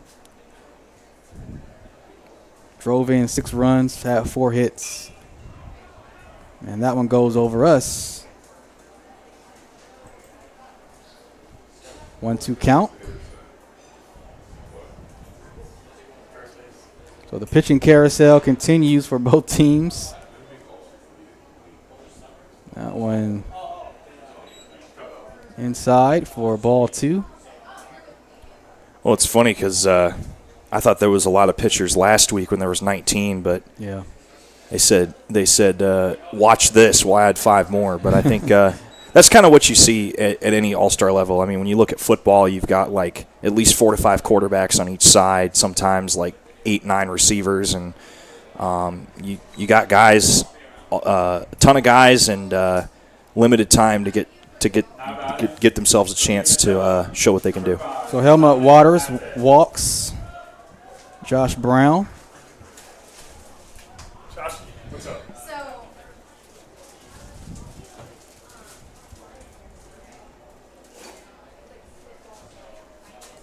Now the wind is fully blowing towards right field. Yeah, that flag is waving now.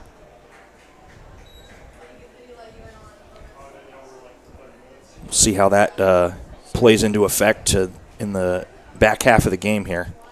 0-1 count for Dallas Rasmussen. Davis and Elkins commit. Runner goes to second. Throw is way off the mark. Runner stays home, though. So Josh Brown turning on the Jets there, and he's in scoring position with no outs. And if you're Lake County, your main thing is just get on base, get at least one home here, because you've had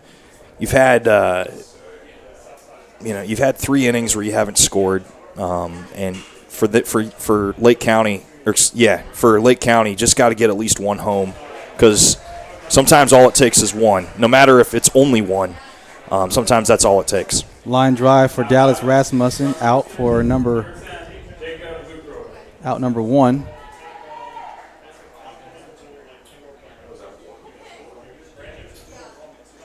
Defense has been pretty solid here for Volusia tonight. They really only had one jam of an inning. Other than that, it's been pretty solid. And the only run they've given up all day was because there was a walk that forced the runner at third home. But before that, they were able to get 2 outs thrown at home plate. So, I mean, that's a testament to the defense, not wavering and being able to continue to protect their pitcher. Josh Brown at third, trying to narrow the deficit here for Lake County. And that's so that can be a little demoralizing if you're Lake County, because you've had the opportunities to get guys home, but when the ball just gets in positions where you get guys out at home, that just it's tough, because you're like, man, we had all this energy, we got it in the right place, and it was the last piece of the puzzle that was missed. You just could not quite put the puzzle together. Dominique Matthew with a line drive to left field. It's going to be a base hit, and it's going to bring home Josh Brown. And Matthew going to second, safe. So an RBI double, and they narrow their deficit to 3. That's what I'm talking about. That's that. Sometimes it only takes one, and I guess we'll call that a reverse announcer jinx there, because right after we started talking about what we were saying, I mean, perfectly hit ball down the third baseline, stayed perfectly in the line, and long run there by the left fielder. And now you've got another runner in scoring position, still only 1 out. So now that you've got 1, try and see if you can get 2 here. Kai Lewin in the box, the FAU commit. Certainly knows how to swing the bat. 32 hits this year. 25 RBIs. Lake County could use one here. That's good for strike 1. That's going to be the thing for these pitchers as we get late in the game, no matter what the score is having to overcome adversity. We've seen guys battle through bases-loaded situations, and now we've got situations like this. So that stays fair, so that'll be an easy out at first, but Matthew does advance to third, so they've still got a chance to bring one home here with 2 outs down. What a move there by the first baseman. I mean, that's a very bang-bang play down the first baseline. Could have gone off the bag and ricocheted somewhere or snuck past the first baseman, but to keep it where it was and just tap on the bag, huge move there. Here's Tate Bagwell out of Umatilla, committed to Lake Sumter. Batting .349 this season. So many guys on both rosters that are hitting over 300. Yeah, it's impressive. Big swing. So many. Flies over us. A lot of baseball to be played, so, I mean, Lake County is not out of this yet. No, not at all.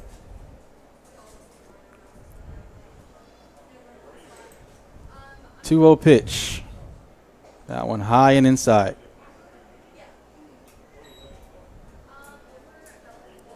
Yeah, really, you got to treat any game as if no lead is safe because when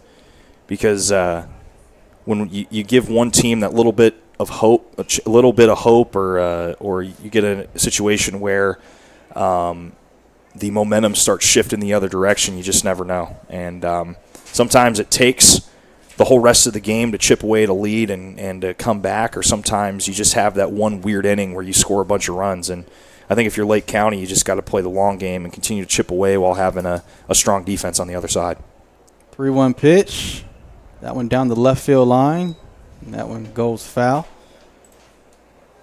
That one had a chance too, but just missed the just had to get past that third base bag, but just could not quite make it there. And another full count, Jared. We've seen a lot of those tonight. So the payoff pitch does not pay off there. And is that a ball four or should be, right? I thought so, but I guess it's still just a full count. And that is hit by pitch. So he will take his base, and that'll put runners on the corners. That's just kiss the back of his helmet. Yeah, never want to see that. No. But if it's going to hit the helmet, not a bad spot to hit because it could have been it could have T-boned him straight on the dome. So it's a good thing that didn't happen. So here's Cooper Gatch out of Eustis again.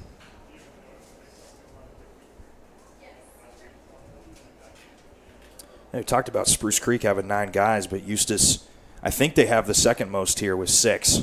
Yeah. So another good team with a lot of good representation here. So runner advances to second once again. I think everybody's just doing that tonight. Maybe I should just stop saying it. At this point, it's just part of the game tonight. Maybe there's a hidden promo we don't know about. If I'm a catcher, I'm offended. I'll be honest with you. I don't like that.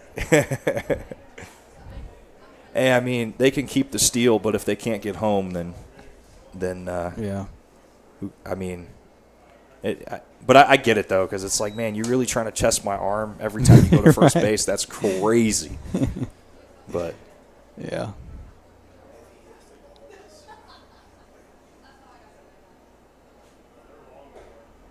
That one high and upstairs, inside for ball 3. Well, I mean, you look at any team anywhere. I mean, having a great bullpen is huge, but having a catcher that knows what he's doing is crucial to any baseball team. Because I mean, you look at the great Buster Posey, who was on the Giants for so many years. I mean, he faced over 10,000 pitches in his career and had 37 passed balls, just 37. And I mean, it's to think of. You know, granted, he made it to the major leagues for a reason, but, you know, to have that long of a career, to have less than 40 passed balls, I mean, the biggest comparison I can think of is when Larry Fitzgerald had more tackles than he had drop passes. That I mean, it's just it's just guys that are reliable and you know, their work pays off. I mean, Posey's won 3 championships with the Giants in his time, So here's a chance for Lake County with 2 outs, bases loaded. See if they can add to it here, to their lead, or to their deficit, excuse me. Trailing 5-2. Flies that one away. Well, they've had opportunities to get guys in position like this, and you know, but they've only been able to. They scored the 1 run back in the 3rd inning, but now it's can you get more than that? And this one has a chance. It drops. So this will be a base hit. A run comes home and a second as well. So that'll make it 5-4, a 1-run game here. And here comes Lake County. So the sun goes down and things are starting to pick up here for the Soldiers. It looks like we're going to have our first mound conversation for Volusia County. And that's what I was talking about, Jared. It only takes one. Yeah. They got that one. just when it was before it became 2 outs. And I mean, whatever they found in this inning has worked, and you never would have guessed that through 4.5 innings. But this bottom of the 5th has been all Lake County, and they're taking advantage of what Volusia County is giving them. And sometimes you're going to have an inning where you're just going to have to continue to press on the gas and make it hurt a little bit for the other team. And just look at that. That's the most runs scored in an inning for either team is 3, and it comes in the 5th. So sometimes it takes a while for a team to get going, but this has been the inning for them. So there's no pitching change for Volusia. So it's 5-4, 2 outs down, runners on second and third. And here's Andrew Walker.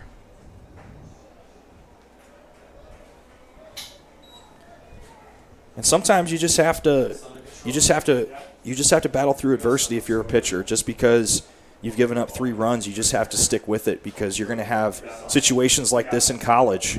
Should you get to the next level and have quality reps where you're going to get in positions like this. It's like, hey, we're not going to switch you out. You got to fight through it and figure it out. And a line drive into left, drives home another run. So Lake County tying the ball game up. Wild pitch to home, and they take the lead. So how about this for Lake County? What a rally here in the bottom of the 5th. Wow.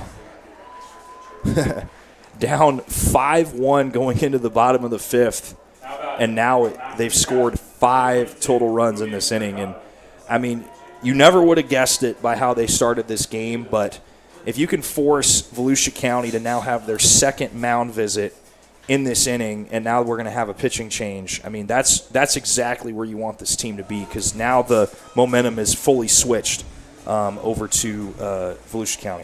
Excellent. Or, excuse me, for Lake County.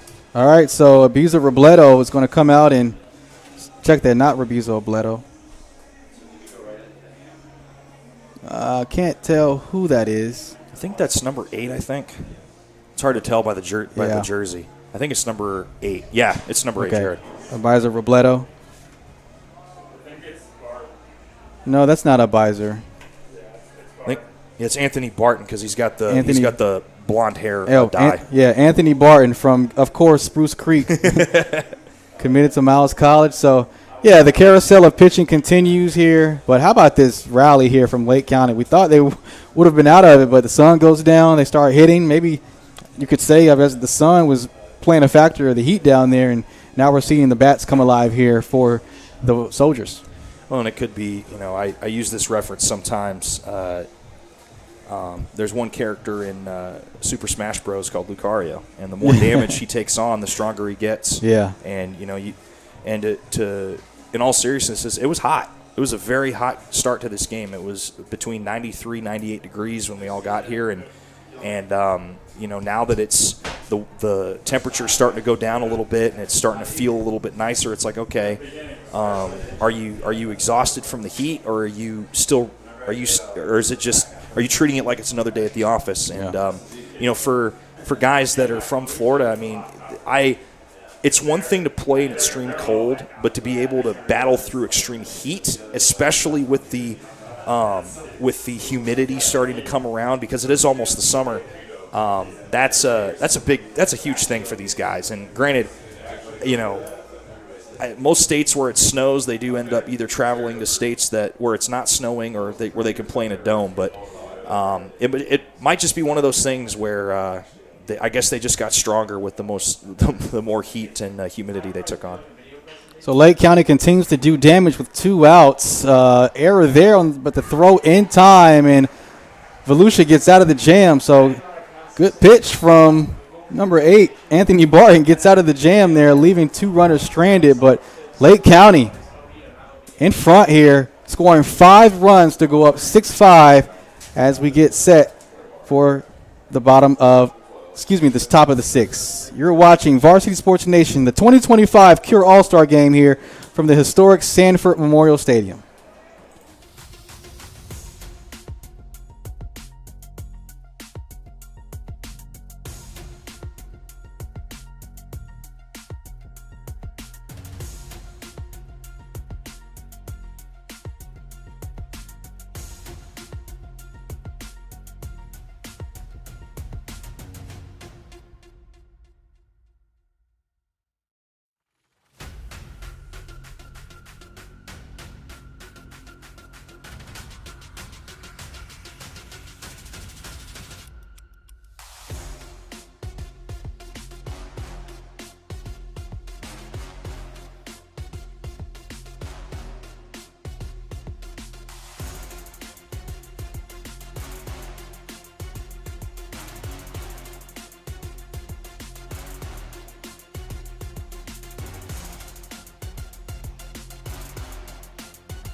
Welcome back to Sanford Memorial Stadium. Lake County with a 5-run rally in the bottom of the 5th. They take a 6-5 lead here, and the Warriors up to bat. Big swing by number 23, Lamar Edwards, out of Spruce Creek, the Duke commit. How about that? Yeah, that's a big headed to the ACC. That's a big commit there. I mean, it's a very storied school, especially with their basketball programs and their football program starting to come back around as well. But that's definitely a very prestigious institution to get into. So hats off to Edwards for getting in there. Jordan Brewer on the mound for Lake County. You know what I think was really unique about that last inning for Lake County? They did a lot of damage with 2 outs. Yeah. How about that? Yeah. Some clutch hitting there. I think that's one thing that can play mind games from the other team is, you get down to that last out. It's like, oh, this is easy. We just need 1 out. But that's where teams can strike, is that last little something, no matter what sport it is, which is on paper the easiest thing to do. But that's the thing where I talked about routine can sometimes be anything but. And once the avalanche of runs starts falling, it can be very hard to stop it, as we saw in that last inning. So Edwards gets walked, and he'll head to first base. And up next is number 12, Jay Albizu, making another appearance tonight, the Middlesex College commit. Of course, we're thankful for all of our sponsors, including the Florida Collegiate Summer League and Orlando Sports Foundation. Varsity Sports Nation, your exclusive home for all Cure All-Star events. It's one of the special times of the year. We've done football, we've done basketball, now we're doing baseball, and we'll have softball in a few weeks as well. Also did flag football. Girls flag football a couple weeks ago too. So it's another sport that's starting to become more prevalent in the past few years. Yeah. NFL getting the permission to play flag football in the Olympics now. That's going to be pretty cool. That's crazy. We'll see who plays and who doesn't. I think that's a, you talk about your biggest dream as an NFL player is to get that coveted Super Bowl ring. But I wonder how many guys have ever thought about, man, if I only was a sprinter, if I only was a track star outside of this, could I go to the Olympics? And now you potentially have that chance to, maybe collect a medal. Be an Olympian, or even just to earn the right to be an Olympian before you retire is that's got to be huge honor of pride and to represent your country. So big hit to center field. This one over the head of the outfield. So Volusia County starting to rally here. This will be an RBI double, and a runner comes home. Wow. Good base running by Lamar Edwards. Volusia County said, "Oh, you like having a lead? Watch this. We're going to tie it." So the run's starting to. We struggled with getting runs for the first 3 innings, and now we've gotten 10 runs between the two teams in the last 3. So Justin Salvati evens the score out of Foundation Academy. The Coker University commit gets an RBI double. Tied up at 6 apiece here. And that one off the bottom of the bat. Yeah, both teams' bats are starting to come alive here. This is Lucas Badalato, Spruce Creek. Gulf Coast State College commit.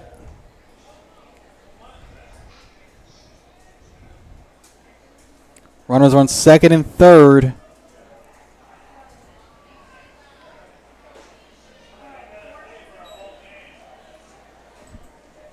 One count.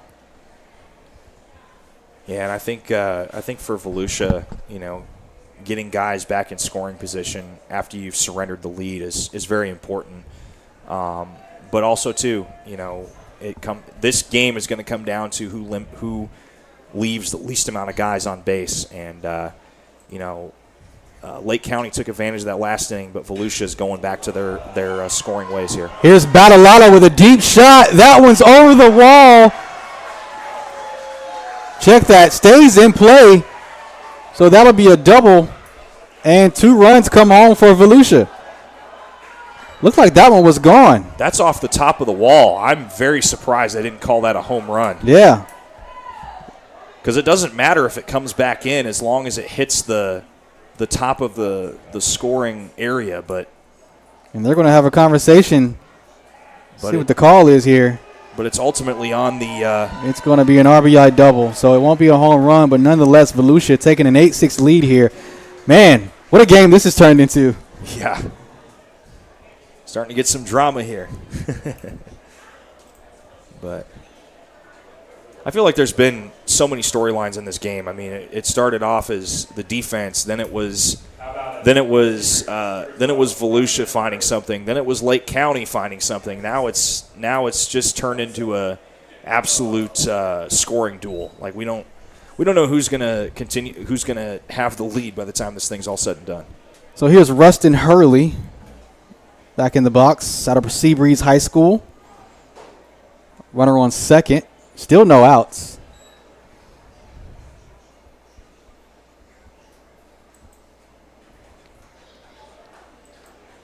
Seabreeze with a 17-13 overall record, 2-0 in district play. Lost to Wesley Chapel in the opening round of the 5A playoffs.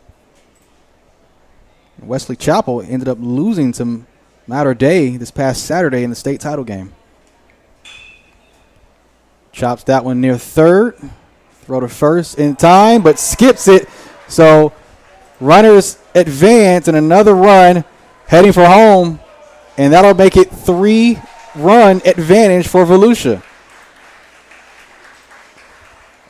We're getting wild here now with the sun setting. Yeah.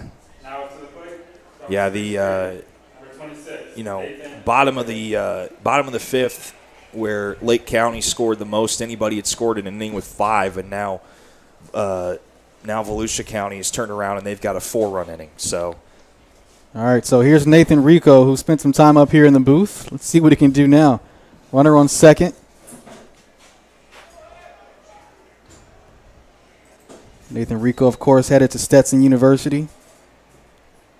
9 total players from Spruce Creek in this game tonight. Yeah, 9 in this game, and all 11 seniors are going to go play at the next level. That is just amazing. 2-0 count for Rico. That one outside for ball 3. Rico in front of the count.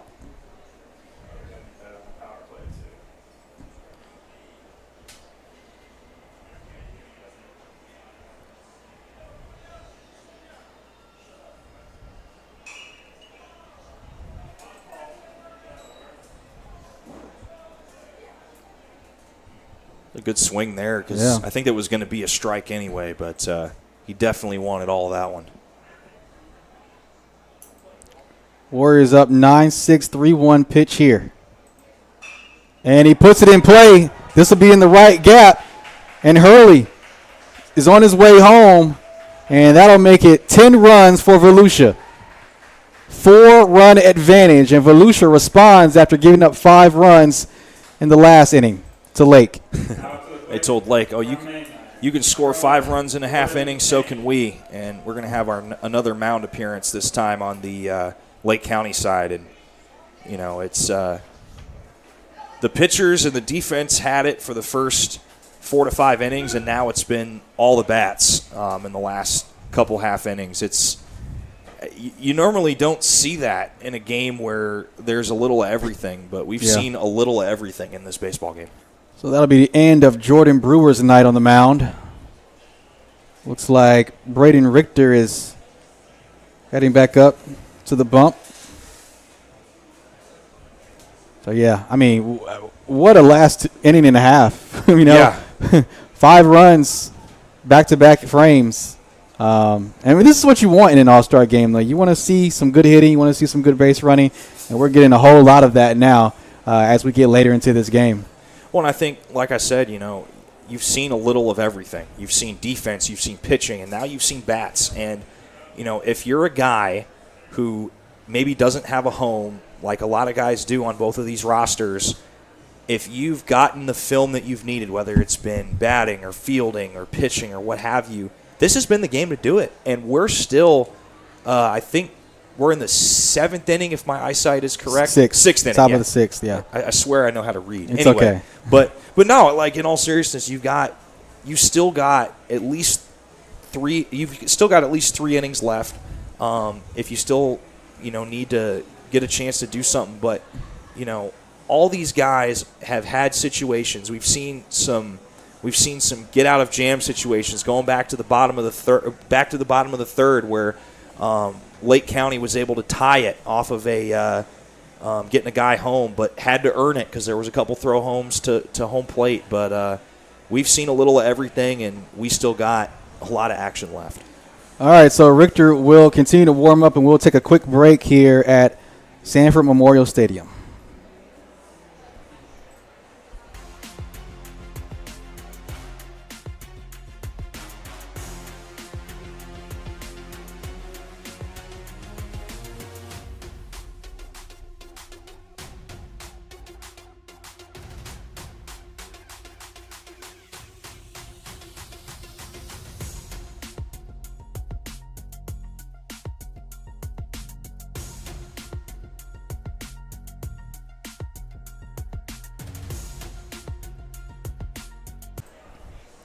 Welcome back to Sanford Memorial Stadium. Jared Oliver, Conrad Vulture on the call. 10-6 lead for Volusia, responding after Lake County put 5 runs on the board in the last inning, and now they're up by 4. Another pitching change. Braden Richter. Braden Richter now on the bump for Lake.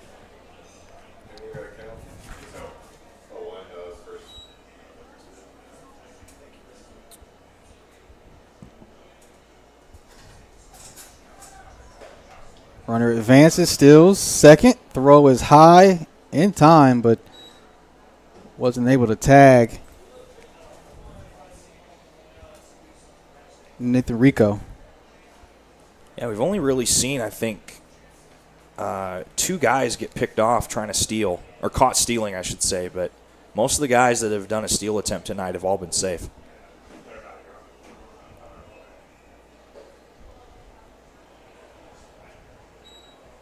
2-1 count for Nathan Garcia.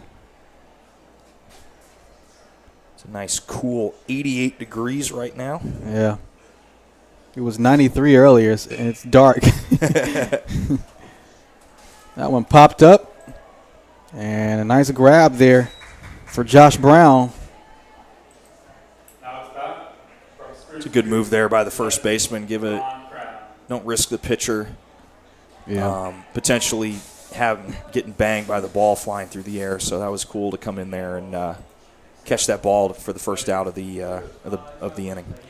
So Nathan Rico still on second, 1 out down. Devon Crown up to bat now out of Spruce Creek. We've been saying that all night. The Mississippi College commit, Rico steals third, no throw. Risky play, but it paid off. I mean, it's already hard to steal second, but to steal third in any game is you gotta time it correctly.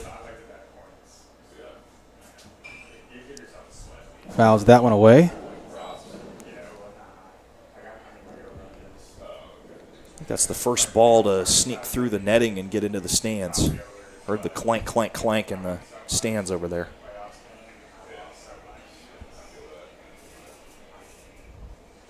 Big swing for Devon Crown for strike 3. So that's 2 down now with a runner stranded on third. And for Lake County, that's what you want to do. I mean, you've given up 5 runs in this inning, but you have to erase that from your memory. And now that they've got the new pitcher in, you just got to go back to business and do kind of a 3 up, 3 down reset here and get out of this inning and go back to offense. High and outside for Payson Garcia there off the mound.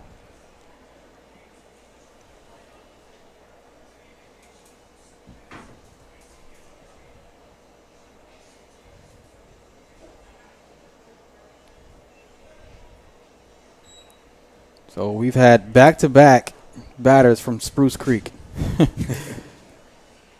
Nathan Rico, one base out of Spruce Creek. And now here's Payson Garcia. And some are easy to spot because, as we learned earlier, a lot of the guys dyed their hair blonde for tradition. And that one off the bottom of the bat. Everybody's got their tradition of what they do every single season, but that one is one I haven't heard of in a while. The blonding, the dyeing of the hair? Yeah. Oh, yeah. I've dyed my hair before, but I dyed it black. I didn't dye it blonde. I was born blonde, but Were you really? I can't even see it. Were you really? Yeah, I was born blonde, but my hair is dark brown. Bring it back, man. Nah, I'm good. I like to be able to hide. It gives me like a WWE vibe if it was blonde. Like a Brock Lesnar. Before he did a buzz cut, maybe. Yeah. I don't know. 2-2 pitch. Garcia swings, and that'll be strike 3, and that'll close the frame. So 5 runs scored by Volusia. They're up by 4, lead 10-6 as we get set for the bottom of the 6th. You're watching Varsity Sports Nation from Sanford Memorial Stadium.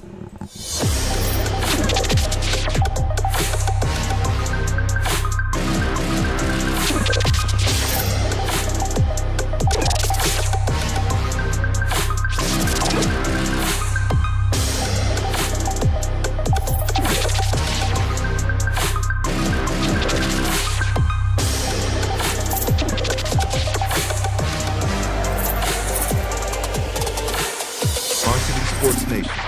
Unleash the champion within.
Back at Memorial Stadium, Sanford Memorial Stadium, 10-6 lead for Volusia.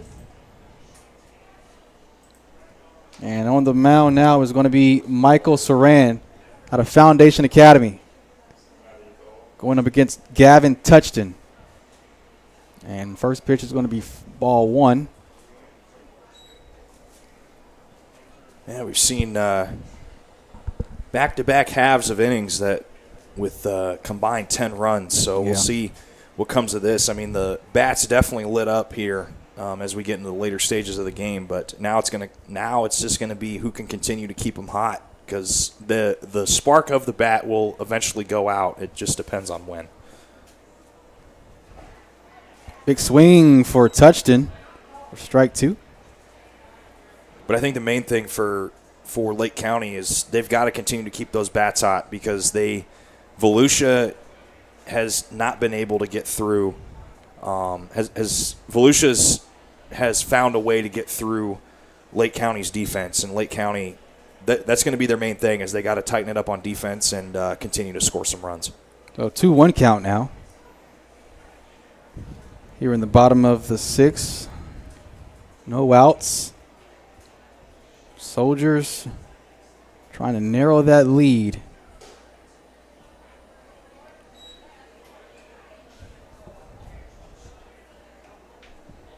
Soldiers had the lead for a cup of coffee, then the Warriors just stormed back, scoring 5 runs.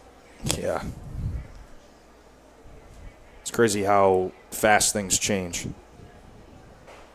Another big swing for Gavin Touchton. Full count now.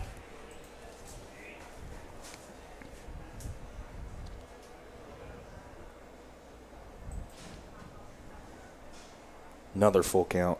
I lost count how many full counts there's been in this game. Lost count of the full counts. Payoff pitch for Touchton. And that'll be ball 4, and Touchton will take his base. Now to the plate from Southwood, number 14, Nick. Good little play on words there, Jared. Yeah, thank you. All right, here's Malachi Morgan. Check that. Not Malachi Morgan.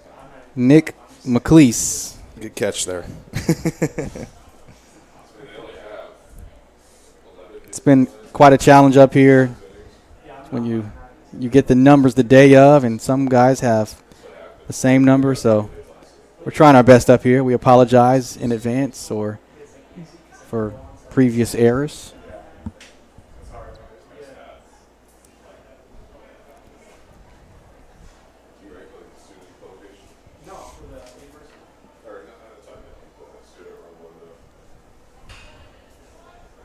And McLeese hits that one near third, doesn't stay fair. We've seen a few of those tonight, too, where it looked like it was going to have a chance down either the first or the third base side. Yeah. And it just could not quite curl to stay fair down past the bag. And that's been some potential runs left on the field tonight. 0-2 count with a runner on first. And big swing for McLeese, and that'll sit him down for strike 3. 1 out on the board. And that's been the positive note we've seen from Volusia County is no matter what the circumstance has been, their defense has tightened up when they've needed it to. And whether it's been with the 2 throws home to keep it at 1-0 for part of that third inning and only allowing the 1 run to even in an area like now where they saw themselves behind by a run for what you stated as a cup of coffee to now they've got the 4-run lead. And you just have to just have that situational awareness and not go, oh, geez, are we going to give it up? Are we going to have this situation happen again? You just approach it differently. I think the game within the game is you just have to take it 1 inning and 1 batter at a time. And for Volusia, they've at least have been winning that battle throughout the game when it comes to different innings. And I think that's why they've been able to not waver, if to quote another famous cliche, when they were down by a run after they gave up 5, and they just turned around and scored another 5 themselves. Here's Jaden Wise, who's in the middle of a battle. 1-1 count. And the check throw to first.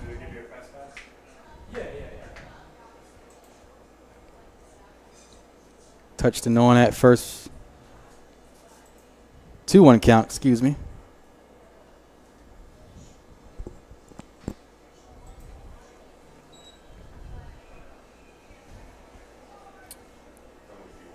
I tell you, man, this game, all these runs have come and slowed the game down a bit, don't you think?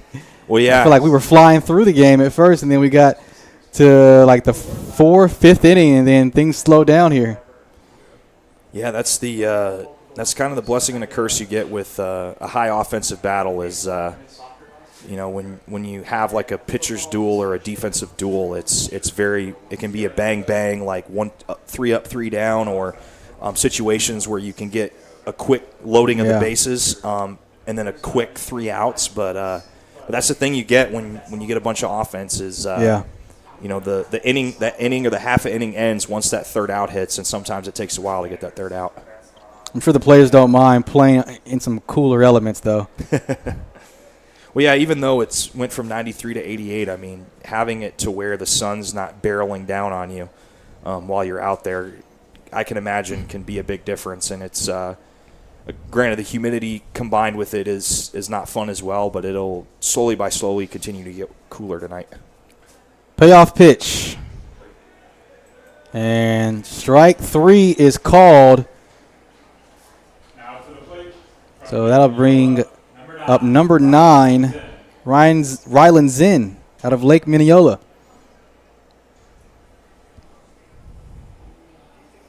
Jaden Wise seemed kind of disappointed after that at bat. Let's see what Zinn can do. Puts it in play in the right gap. He's got a base hit.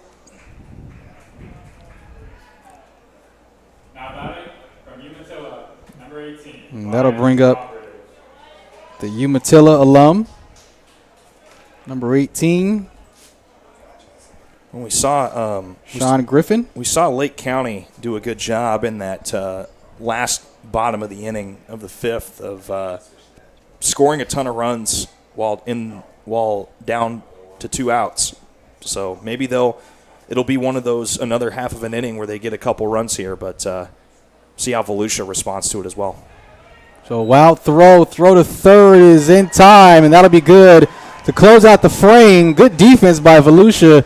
They're still in front, 10-6. And they'll be up to bat after this break at Sanford Memorial Stadium for the Cure All-Star Game 2025.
Jared Oliver, Conrad Volch back at Sanford Memorial Stadium. Up to bat is Tommy Soltiziak out of Pine Ridge. Batting average .312.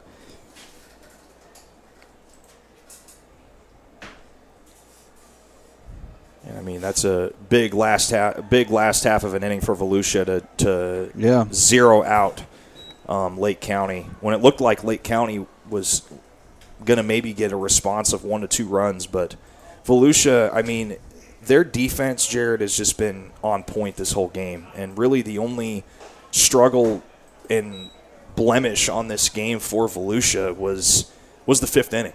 And outside of that, Lake County has just been lost throughout this whole game. This is James Rudolph, a good pitching outing so far for the Sanford commit.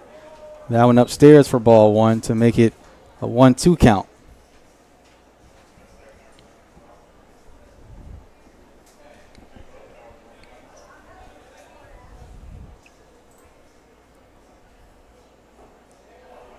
So that one downstairs for ball 2. Yeah, so after we've had 2 straight frames with 5 runs and the last to close out the 6, 0 runs. So give credit to Volusia for kind of cooling things off a little bit. Let's see what they can do here at the bat. And big swing, but nothing doing for strike 3. That'll be out number 1. Well, I think what kind of equalized everything was they followed it up with five runs of their own to make it back to a 4-run game. And I think had they not done that, maybe they would have just tied it or scored 2. It would have been a different game, because a 1-run game or even a tie game is so much different than being down by 4. And especially for Lake County, they were down by 4, then went up by 1, and then all of a sudden now they're back down by 4 again. So it's consistency's key, and I think for Volusia they've been able to keep Lake County at bay for most of this game. And once they started focusing again and getting back down to business, that's how they were able to prevent them from scoring. And I think now it's just a matter of keep the bats hot, but also keep your defense dialed in, and you should be able to pull this one home with a victory. 0-2 count here for James Rudolph. That one way outside.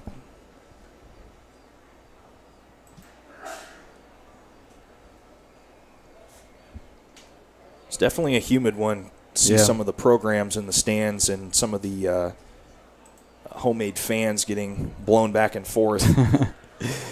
Yeah. And a big swing for strike 3 for out number 2.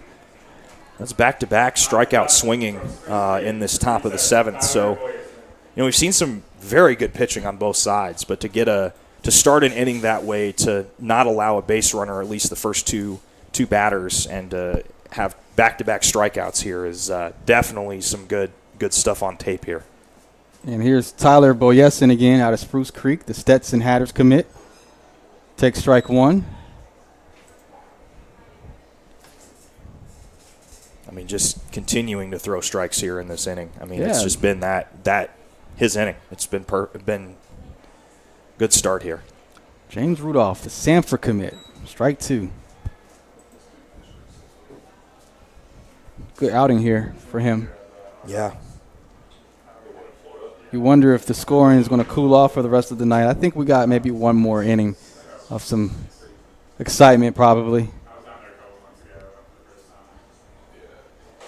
And a huge swing from Boyeson for strike 3. So that'll close the frame. Lake County gets it done on defense. Back-to-back frames with no runs. Volusia up 10-6. And we'll see Lake County up to bat coming up next. You're watching Varsity Sports Nation from Sanford Memorial Stadium.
Following the home stretch, it is 10-6, Volusia up by 4 runs here. And how about this? First pitch and the throw in time for out number 1. That is Sean Griffin there in the box. And nothing doing there. Up next is going to be number 5 for Lake County, Dallas Rasmussen. We saw 3 straight strikeouts swinging in the top of the 7th, and now we've got a first pitch ground out here in the bottom of the 7th. So we've you were talking about when are we going to see the bats kind of cool off, and at least throughout the last 4 batters between the two teams, now 5th, it's kind of quieted down, but it could fire back up just as quickly. Riley Gibson on the mound for Volusia out of Foundation Academy. Committed to Citadel. That's another school I don't think of too often. I've heard them when Citadel. The Citadel. I've heard of them when they've had one of the random teams that Alabama plays for football. But outside of them, I don't hear them too often. It's one of those tune-up games. More or less. Nice hit in the shallow right. That's going to be fair caught. Not fair caught. Wrong sport. For the easy out. I'm ready for football season, obviously, as you can tell. Easy out for. it's a fair catch baseball edition. Yeah. Easy out for Volusia. 2 outs down. I think he was thinking about waving his hand up in the air for a fair catch. I think I got you, Jared. I think I saw it. I appreciate it. But no, we've seen 5 straight outs here between Lake County and now or Volusia County and now Lake County. So it's definitely a little bit cool here for as far as getting on base and run scoring. But that's the way those games go. Sometimes sometimes you run out of firewood to put on the fire, and you got to go back to the hardware store and pick up some more. So I feel like both teams are stuck at the hardware store right now. And nice hit from Noah Katsikos over the shoulder of the outfielder in play. This will be a base hit, and he's headed to second for a double. And just as I say that, we've got ourselves a double. Yeah. But that's how Noah it goes Katsikos, sometimes. the Daytona State College commit. All right, so are we about to heat up again? Maybe we're about to get another surge of runs. Yeah, and that's the thing. If you're Lake County, get one here, because if you can get at least 1 or 2 every inning, now that the innings are starting to run out, and prevent Volusia from scoring any more, then it gives yourself a chance. So. Apologize. That was not Noah Katsiko. That was Nathan Garcia. Nathan Garcia, number 11. And another hit in the gap. Uh-oh. And an error on the outfield. A runner's going to come home. And here comes Lake County once again creeping up. There's some about 2 outs, at least for a couple of innings, that Lake County loves. We saw that in the bottom of the 5th, and now we're seeing that in the bottom of the 7th. And that's what I said, Jared. Yeah. You just got to get your 1, because, it's not fun being in a deficit, but at least a 3-run deficit feels a little bit more manageable than a 4. So an RBI single for Jordan Brewer.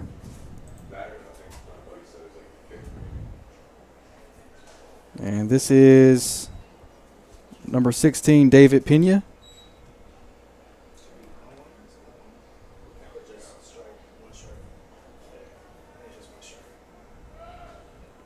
Pena. No swing. Runner advances to second off the steal.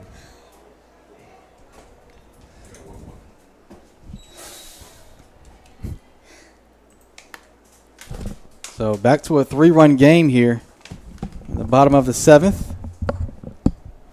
And another wild pitch. Runner goes to third.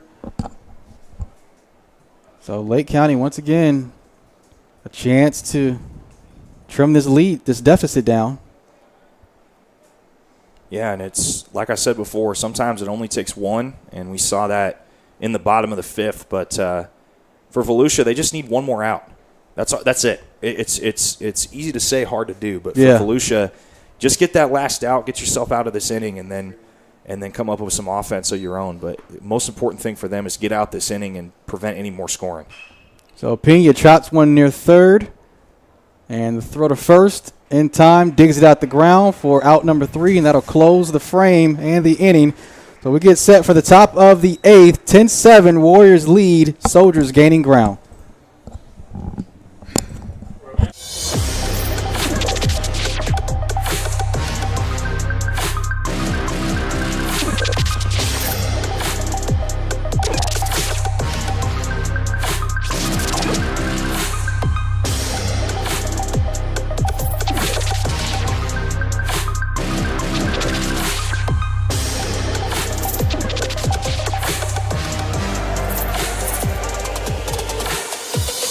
Sports Nation. Unleash the champion within. Hey, Carrie, you're clear. Vamos. This is incredible. Carrie Bello sprinting past the specialized operating room. The AI-powered MRI takes minutes, but she's out of there in seconds. Good morning, Carl. In a brilliant maneuver, she uses the digitally enhanced inpatient smart room. She's almost there. Just the goalie to beat. But wait. The Orlando Health Jewett Orthopedic Institute. Choose well.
Three-run game here at Sanford Memorial Stadium, 10-7.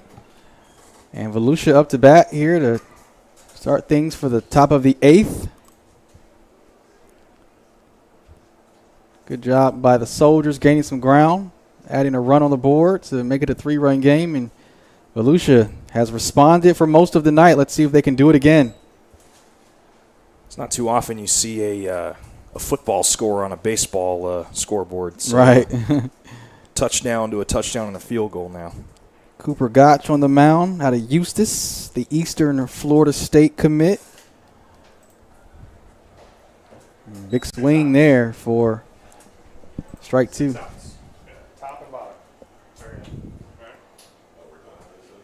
So it looks like we've just been informed that we've got 6 outs left in this game, so we should be done by the end of the bottom of the 8th inning. I thought we were going to take it the whole way. That's why I mentioned that this game slowed down. I was wondering what's going to be the situation here. Well, probably what happened was since they've had some innings with multiple pitchers, they probably got through the pitchers faster. Yeah. So we'll have, once again, only 6 more outs here. So this will be the last at-bat for Volusia. Hey, if that's the case, we might see if Lake County can hold Volusia to no runs, they could get 4 runs and a go-ahead victory. You never know. So now 5 outs to go. Good pitching there by Cooper Gotch. And up now is number 10 for Volusia County, Kenny Capria.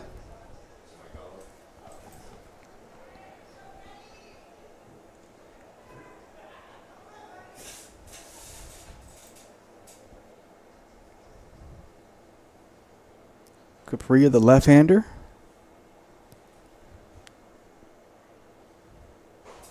And takes strike one.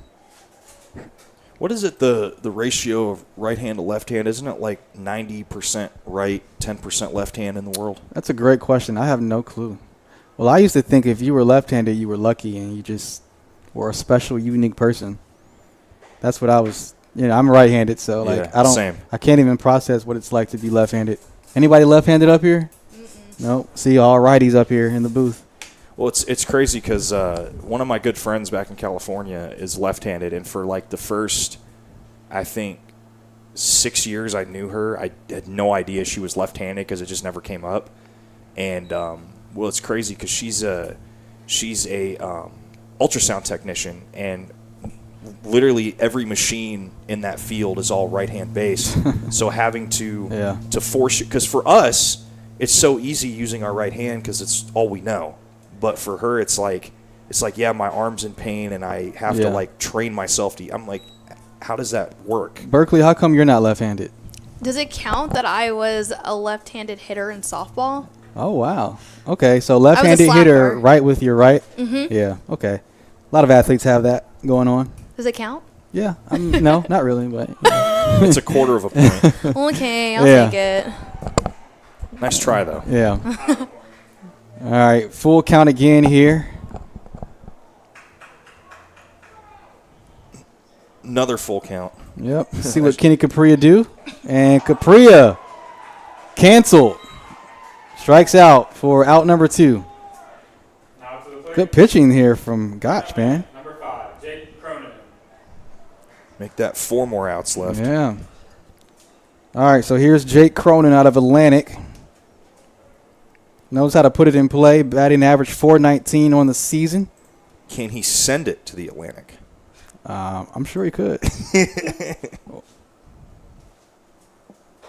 Or whatever lake or river is nearby. I don't have a map in front of me. The stream behind Publix. Yeah. Or whichever. Probably evaporated by now. Yeah. Nice down the middle for strike 2 for Gotch.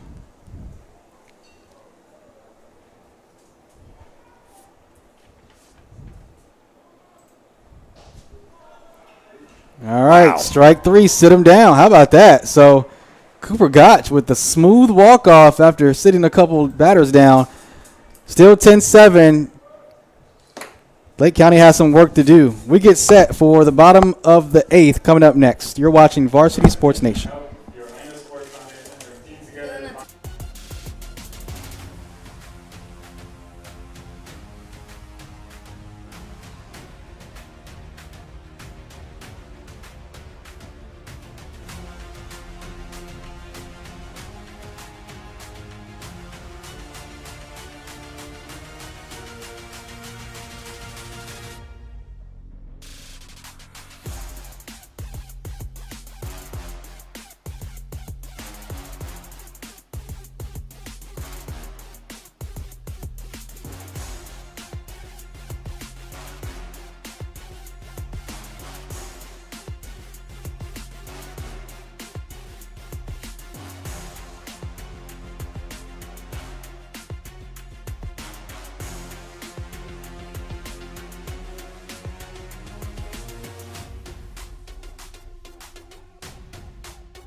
Stepping up to the plate.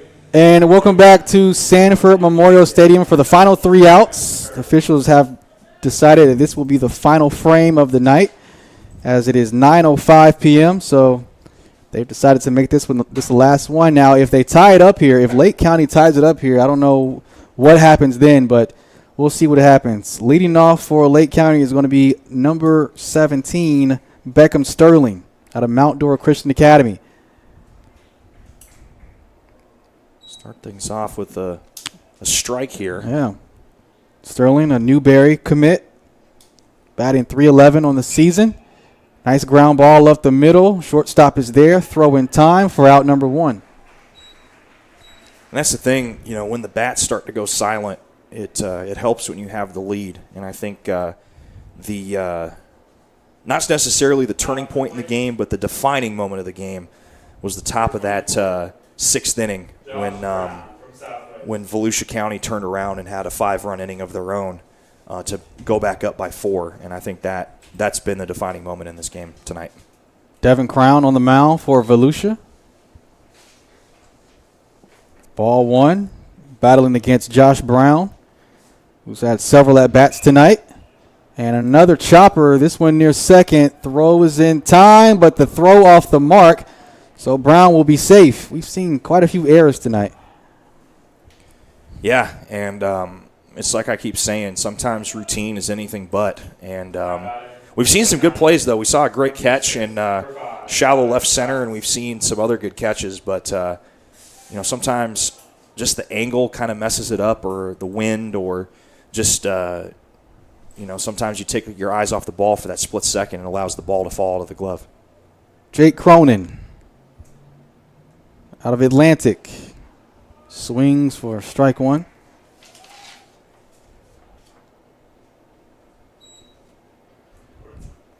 Well, much better game compared to last Tuesday, I will say that. Yeah, definitely more evenly matched. But as I said before, there's a lot of good competition here. There's a lot of guys. A lot of guys on these teams were on teams that made it to at least the regional quarterfinals of their respective divisions. So this is Dallas Rasmussen batting for Lake County. 43 hits in his career, 19 RBIs as well. And another hit in the gap. That one closed off by the shortstop. Throw in time, but safe. Good hustle by Rasmussen. Just barely missed on that throw. I mean, considering that he had the third baseman had to make a recovery off of that, nearly was able to throw it down to first for out number 2. But Lake County not quite out of it yet.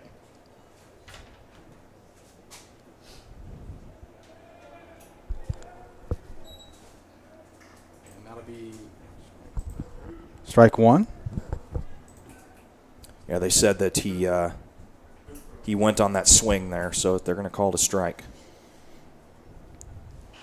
Jacob Lucroy hits one far and right, and unable to make the play out there in the outfield. Jacob Lucroy headed to Seminole State.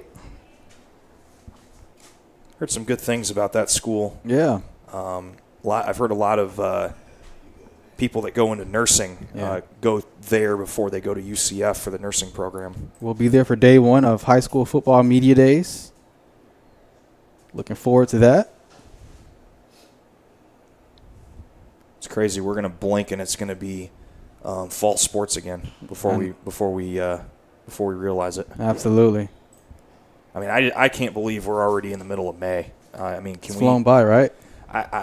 Granted, I haven't been on this earth very long, but this has definitely been the fastest moving year in that I've been alive. It's insane. It's like, can it be Valentine's Day again? And strike 3 for LaCroix. 2 outs down. Last chance for Lake County to rally here, down 10-7. Runners on first and second. Game tying run at the plate. Kyla Wynn, the Florida Atlantic University commit.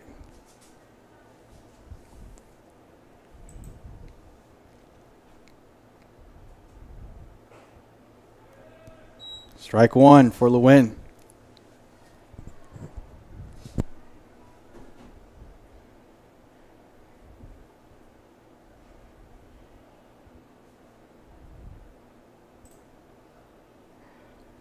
That one down low for a ball. Can Lewin be the hero here? Or at least level things at 10? Or maybe just get somebody home. And that one way inside. Good plate discipline there. I mean, that could have easily been one of those pitches that you swing on just because you think you see something. But to see that through keeps him ahead in the count there. Officials say this is the last inning, so it's now or never for Lake County. And another pitch for a ball.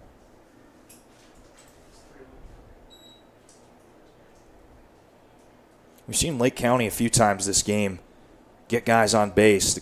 Now the question is, can they get guys home here in this bottom of the 8th for the 8th and final inning? 3-1 pitch for Lewin. And swings hard for strike 2. Another full count. As you said earlier, lost count of the full count. Yeah. So 2 outs, 2 runners on, 3-2 count.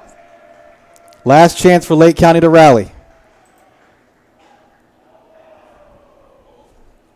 Just foul tip that one. Wow. Looks like that one went off his foot. That couldn't have been too nice of a hit there, but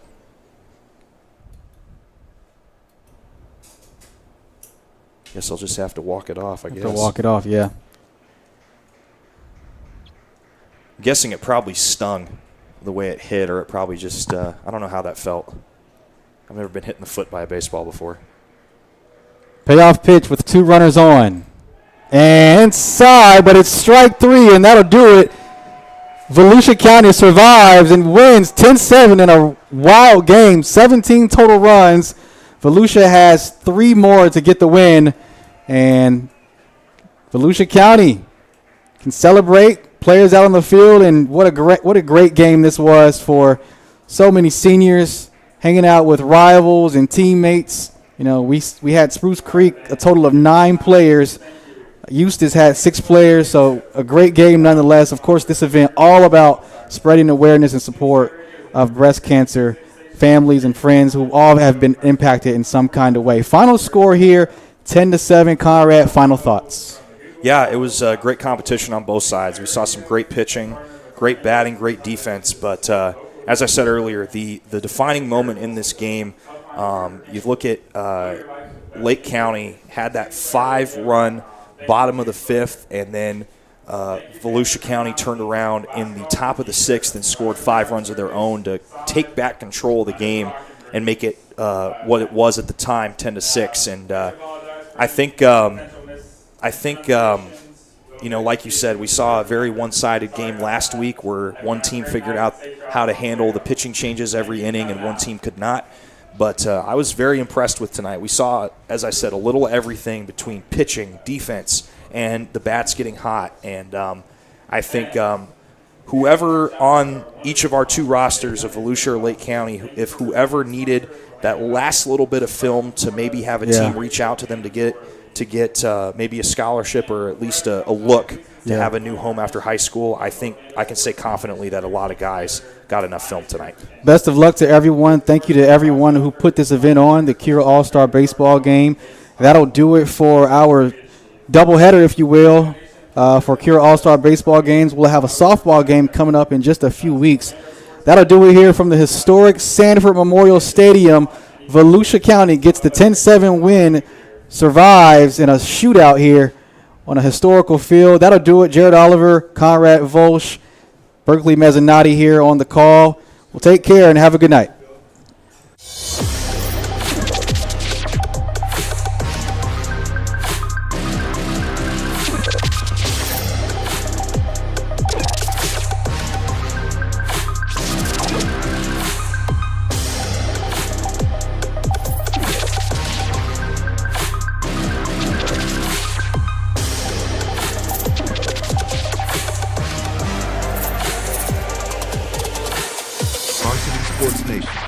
Unleash the champion within.